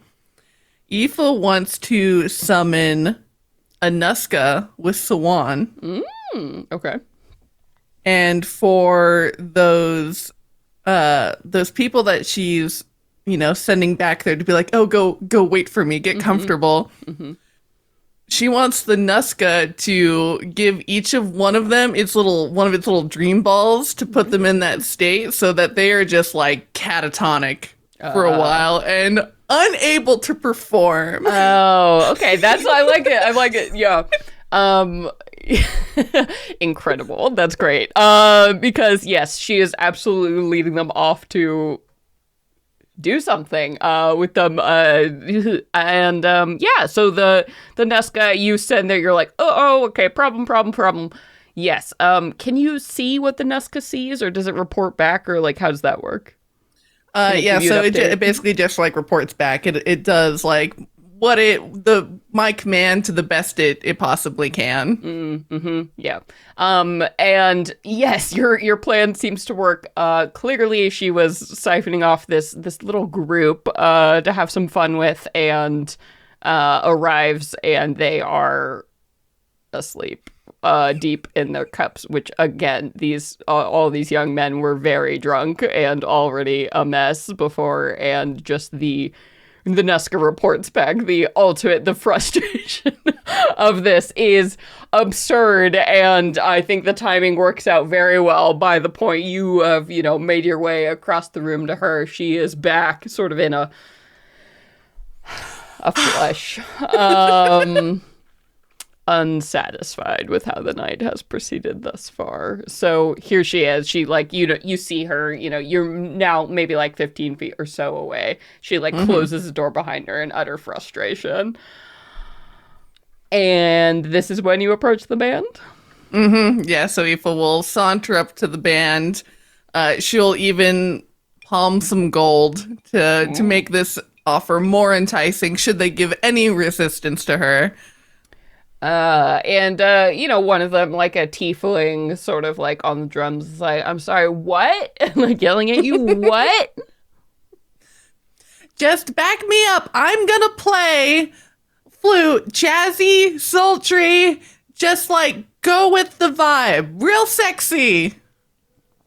Sexy! Yeah, a big thumbs up. All right, describe this. I'm assuming it's a performance. Oh yes, absolutely a performance. That she is going to be doing, and she starts playing. And if you've ever heard I'm totally blanking, but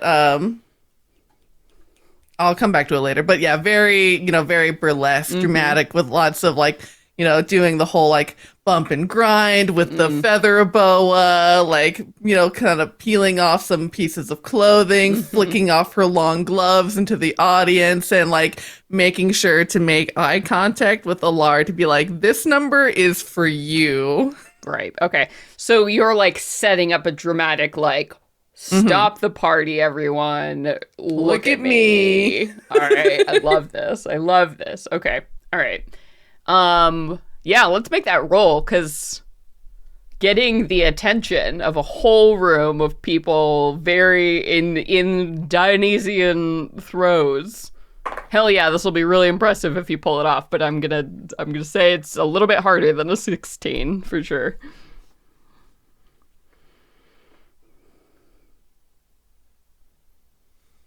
All right, so it's a 17 plus 9 for 26. Okay. Yeah, that's fine. All right.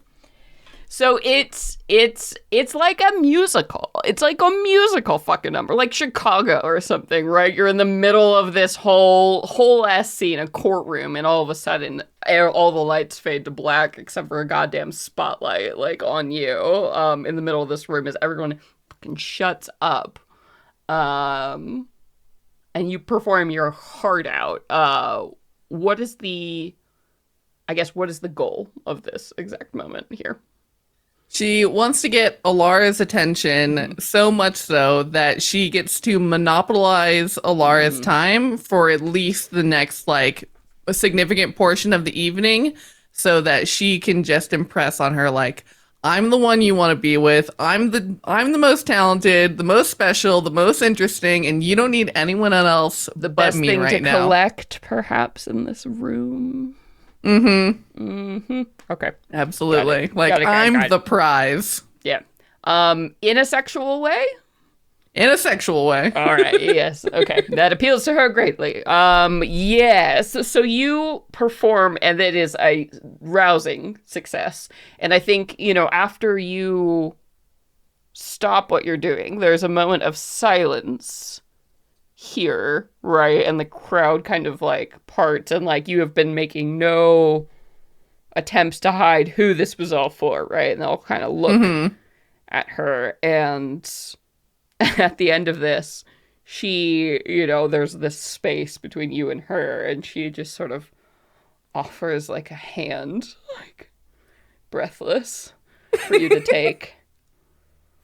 And Aoife will, kind of like very playfully trace a finger along her hand and up her arms and then back down to her hand and takes it very coyly and will lead her off into somewhere. Yeah. A room appears. Yes, yeah. She's like, no, you go to her. She's like, do what you want. We're done now, is the impression, right? And the rest of the room, there's like a clap. Everyone knows what's happening. And there's a cheer, and that is your night. A long, good night ahead of you.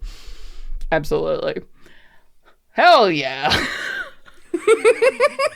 Damn, that's how you barred it up. All right. Holy shit. Okay, that's 3 successes, kids. You're halfway there. We are doing very well. Yeah, okay. So we're going to go ahead and start back up at the top here. So maybe let's take a moment. We all kind of discussed and strategized what we wanted to do, how we wanted to approach situations.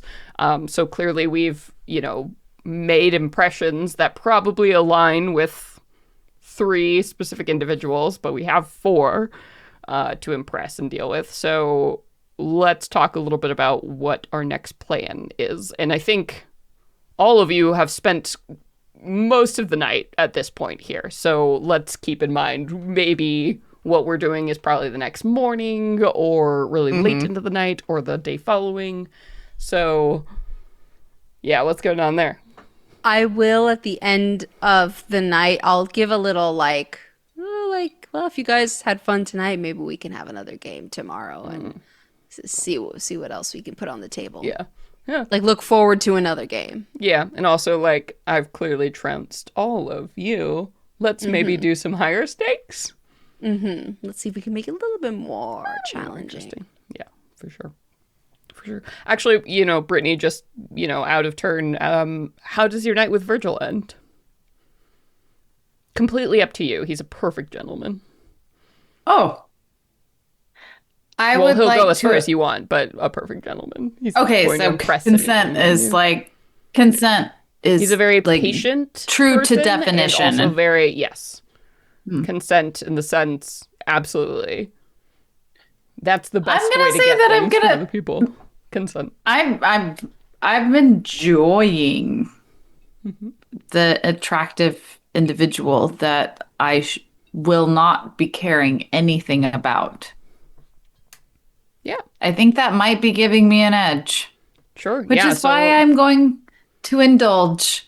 Virgil, I am having a grand time with, and I am absolutely not going to be sleeping with him, but I am going to fully indulge, and we're just lapping each other's bullshit up.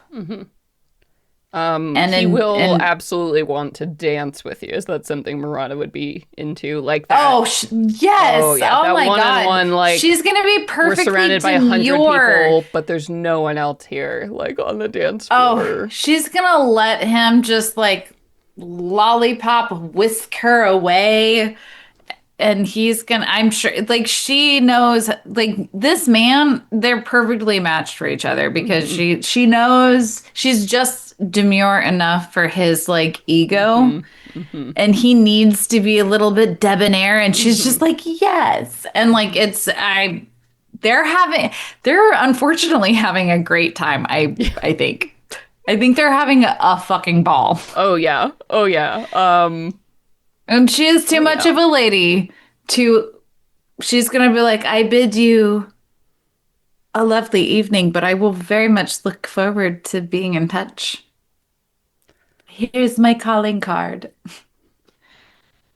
Kind of thing. Yeah, and I have so enjoyed every moment with you. And he's sort of the hand, sort of the hover is like at the jawline. May I? Oh, a kiss. He's clearly. you know what she's gonna? No. I know, girl. I know. I know. She's gonna be like, I think we need another 5 questions before we go that route. And then she's gonna kind of like give a little oh God, how can he find her? She's gonna.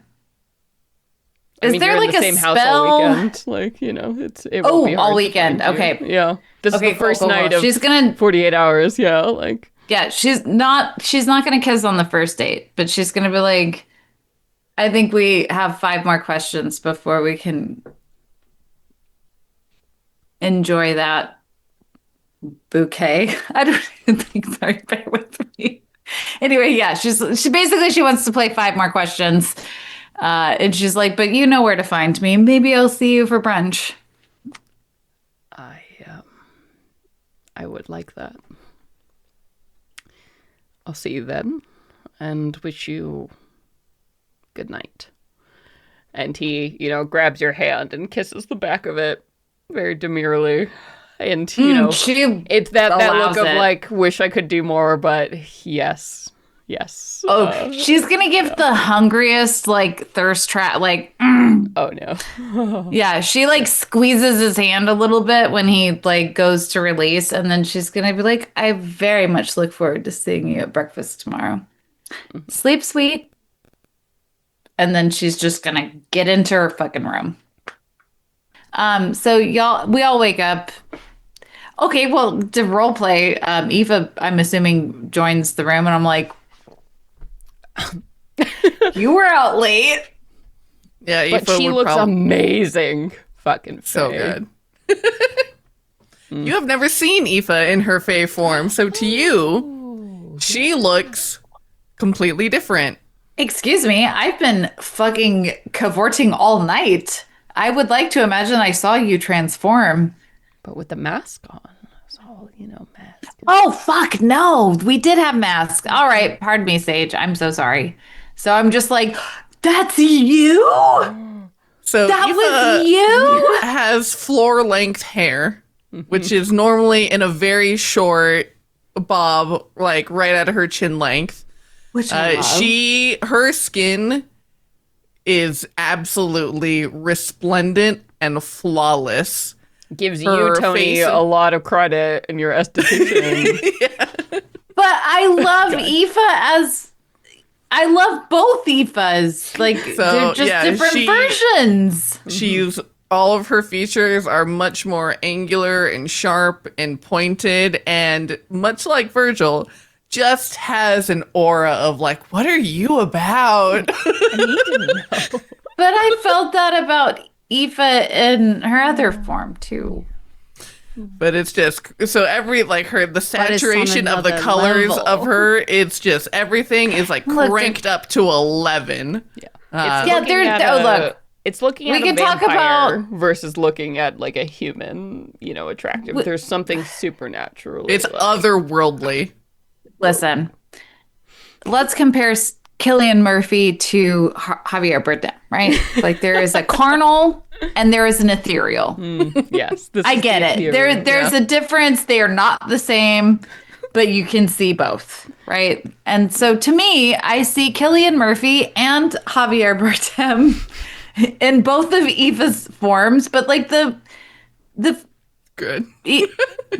yeah, like the other version, the Aoife version of Yeah, it's that. like a Kate Blanchett versus like a Tilda Swinton. You're like, Oh. whoa, So these are my so also male Oh my celebrities, God, yes. like no context, but boy, can I name you all the female celebrities I'm attracted to in Paris. Can we forever, throw right? in Yeah, some- but yeah. Yes. Yes. Yes. Yes.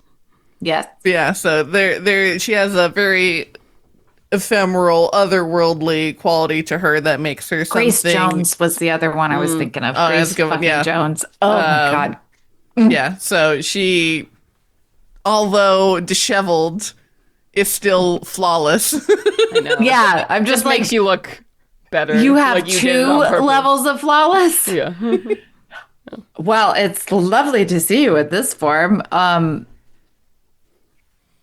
Anyway, what's the tea, girl? I gotta know. Like, I got some tea to spill. I know Tony's got some tea to spill. Like, can we just where are the mimosas? So I certainly made some headway with Alara, and she was quite curious about my connection. And I think I did some work to help prepare her image in regards to how other archdevils see Poe, because they kind of see her as like one-sided, stick in the mud, and so I got to show a much more lively, fun side.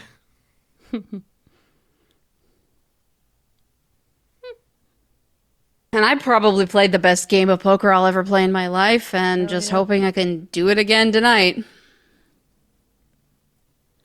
What the Wait fuck a is second. happening with you, though? You were like basically outside with that guy all night. No. Hold on. You just played the best poker game in your life. Yeah. I need to know a little bit more. Like, how many people were you playing against? And also, how long did that take? You were, look, It took all fucking night. I was. can we celebrate that? Because I think we were out just like schmoozing and talking, and you were actively playing a very hard strategy game all fucking night, and you won. I mean, I pick up games fairly well, but yeah, I'd never played. I don't know what was it called, Devil something. Yeah. You Devil's never- Alley. Devil's Alley, and I could tell they were, they played well, and my God, they were sneaky too. They were good at hiding their hands and hiding their plays, but after some time, it was clear that everything that they had picked up was kind of sort of old school tricks that I remembered my dad warning me. Like, it's just kind of like, you have that moment where you flash back at the end, the final moments of the battle where you're losing, everything is down, but suddenly a memory comes to the front and you're like, oh yeah, this is what they're doing. And I just pulled it out of my ass, really is what it feels like. Tony, I gotta give you listen. I hate playing card games, and what you just described to me makes me feel like that you might be a little bit of a genius with that, because you did that all night and you just casually told us how you just crumbled your competition. I feel like I scraped by. I don't know if I crumbled them, but I did enough damage that at least the ones that were expected, the favored to win, didn't. And that left a mark. Some impressions for That's a little bit of a crumble of the world, if you ask me. Well, I don't know. I'm just trying to be humble about it, okay? I mean, I'm not anyway. Yeah. But so back to the question though. How'd things go with Virgil? Oh. Marina, yeah. Yeah, you're the one who came in here with all this tea. Tell me about it. Well, look, you gotta forgive me for trying. I don't know. He's really hot, and What's his deal? okay, listen.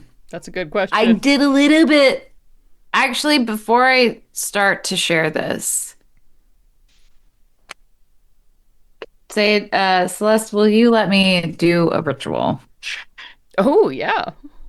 I would Let's do a like spell. to. Yeah. It only takes 10 minutes to cast. I would like to cast Private Sanctum. Okay. So you all In our are, little like, you fun can, like, room. seclude yourselves so nobody can hear you. Yeah. Sure. Yeah. Yeah, I'm Just gonna give me do a very, private. very quick because we got to move along for time. So very quick description of your private sanctum. Sick. It lasts 24 hours. All of the components are fucking super chill. And yeah, no sound, Yeah. no. Can look however you it's- want. So you could choose to just make it the room, or you can like make a little tent like that you can walk into. I imagine like a Ren Fair booth, right? Like if you want it to look like that, or up to you. It's gonna be a Roman bathhouse. Yeah. Little right. whatchamacallits, So like, fountains, excuse me, set inside. Yes. So you were in a private sanctum. palms. Yes. So I look at you guys before I spill the tea, and I'm just like, or actually before everybody, and I'm just gonna like, all right, now we can talk. We share our things. Probably a good call. Yeah. Yeah. In house full of Private nobles. sanctum. I'm like, okay, look, Virgil is I am having a fucking blasty blast flirting with this man. He is unbelievably attractive. It is fun. Also, this sad fucking sap tried to give me a fucking sob story about how he came from nothing, and I low-key kind of believe him. But before I had a chance to really sink into if he's like being truthful or not, I did invite him to play another round of 20 questions. I also did tell him that I am 2000, my soul is 2000 years old, and my physical body, the soul came into my physical body just very recently. I gave him half truth, and like also I made some shit up. Poenya appealed to Poenya, said that my previous soul was like brutally murdered, and I showed up, and I am advocating for Poenya via Aoife, because fuck rapists. Here for it. That's why I'm here. He's a gentleman. Also, I don't trust it. That sounds like a smitten kitten to me.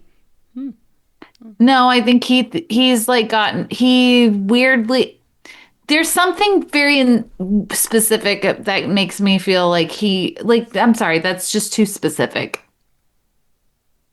I mean, I'm sure he's trying to get something from you too. Like everyone here is, but doesn't mean he can't also be into you.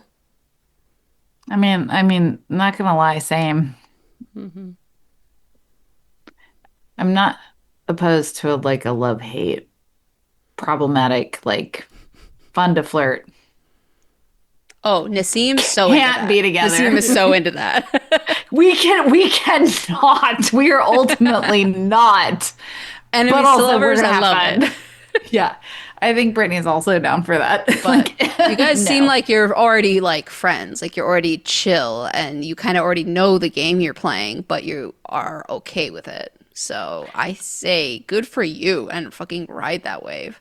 Can I just underline this? I think the amount of truth and half truth that I've given to him, he's given to me. I think that's a very sincere, valid comprehension. I think he told me just the exact same amount of truth that I told him, and also just the same amount of bullshit. I mean, that is the thing that I find with devils is that you get exactly what you give. Yeah, He's not a devil, he's a human. true. Devils and those who consort with them. Well, you're consorting with the devil, aren't you? Exactly. So, And here we are giving. well, I'm gonna definitely check in with you. It wasn't a judgment. It was more like, this is how it works. It was, oh yeah, no, that was not a judgment at all. I was doing a yes and. Yeah. It is definitely in y'all's experience, at least for Tony and Aoife, it seems very much the Fae are more like people in the sense that like it's emotional and sometimes reactionary, whereas with devils it's always transactional and logical, right? This for this. And like there it is. And there are merits, benefits, and downsides to both ways of being. You can appeal to Fae in a way that you will never be able to with devils at the end of the day, right? It just depends if you like the logic brain or you like the emotion heart. They seem to be two sides of that coin. But I think with that, we've done a lot and made some headway here. So how are you guys all feeling? You feeling like you're playing the Excited game? for day one. Yeah. Yeah. Successful day one. Looking forward to getting the job done next time. Yeah, skill challenges. It's a little interesting, and we're definitely playing with the format. So I appreciate you guys being flexible and role playing it out. But yeah, I think that's a good place. We've played for a bit, so we're gonna call it here. We're gonna call it here, and then in a couple of weeks we'll be back recording to see what the hell we get into the rest of this weekend. But yes, yay! We've done it. We've survived a night at the masquerade with some devilish company. But yeah. Did anybody have anything they wanted to make sure to announce or say? This episode won't be airing for a hot minute because I'm going to Gen Con. Gen Con. Yeah, nothing for me, I don't think. Yeah. Me either. Yeah. That was a fun role playing episode. Hell yeah. Well, thank you. Thank you all so much for joining us. We hope you enjoyed this skillish challenge. Before we go, we always like to take some time to say a huge, huge thank you to our Patreon donors at our highest tiers. Patreon.com is a really cool website where basically you can go and support the creators you love by donating monthly. Even as little as $1 a month is like huge, especially in this modern world and economy where everything is tight and every dollar makes a difference. So huge thank you to all of you who donate to us on Patreon, but a special thank you to our highest donor tiers. Let's go around and say some thank yous, starting off with our Arnie's cohorts tier. Thank you very much to Muffin at the one on Drury Lane. Thank you very much, Nissa McKinnon. Tony. Thank you. And thank you to Chris. And for our fairest drinking mate tier, thank you so much, Fable. Thank you, Brittany from Brittany. Thank you, Mark-a-lie. And thank you so much to Noon from our Discord server. A huge thank you to Rim. Thank you, Stephen. And finally, Cinnamon Toast Punch. Thank you. You all are beautiful and lovely and wonderful. And don't forget, if you like these skill challenge rules, you too can find them if you check out the Tales of the Valiant Game Master's Guide from Kobold Press. All of this is part of the system that we are running, the 5e adjacent system built on all of those mechanics. So you can grab them for your very own self. Check out koboldpress.com. You can find the PDF real easily. the Game Master's Guide, Tales of the Valiant. There's a whole little section on it in the advanced, I think, exploration chapter or advanced rules, whatever. You'll find it. Check it out. Other than that, thank you. Thank you all so much for being here. I have been your Game Master, Celeste Konowich. I have been your very fucking confusingly flirty cleric, Eldrin cleric Morana, played by Brittany Quintero. And I, Nassim, have been your poker savant, fighter, druid, staff member, Tony Silvertail. Staff, esthetician, Tony. Edition. And I'm Sage, and I have been Eva Flannery, your sumptuous satyr bard. Ooh, yes, honey. Oh, yes. Thank you. Thank you all so much for joining us. You all have been excellent. We can't wait to see you next time. And until then, Venture away! Venture away, Yeah. everybody. Bye-bye. Masquerade!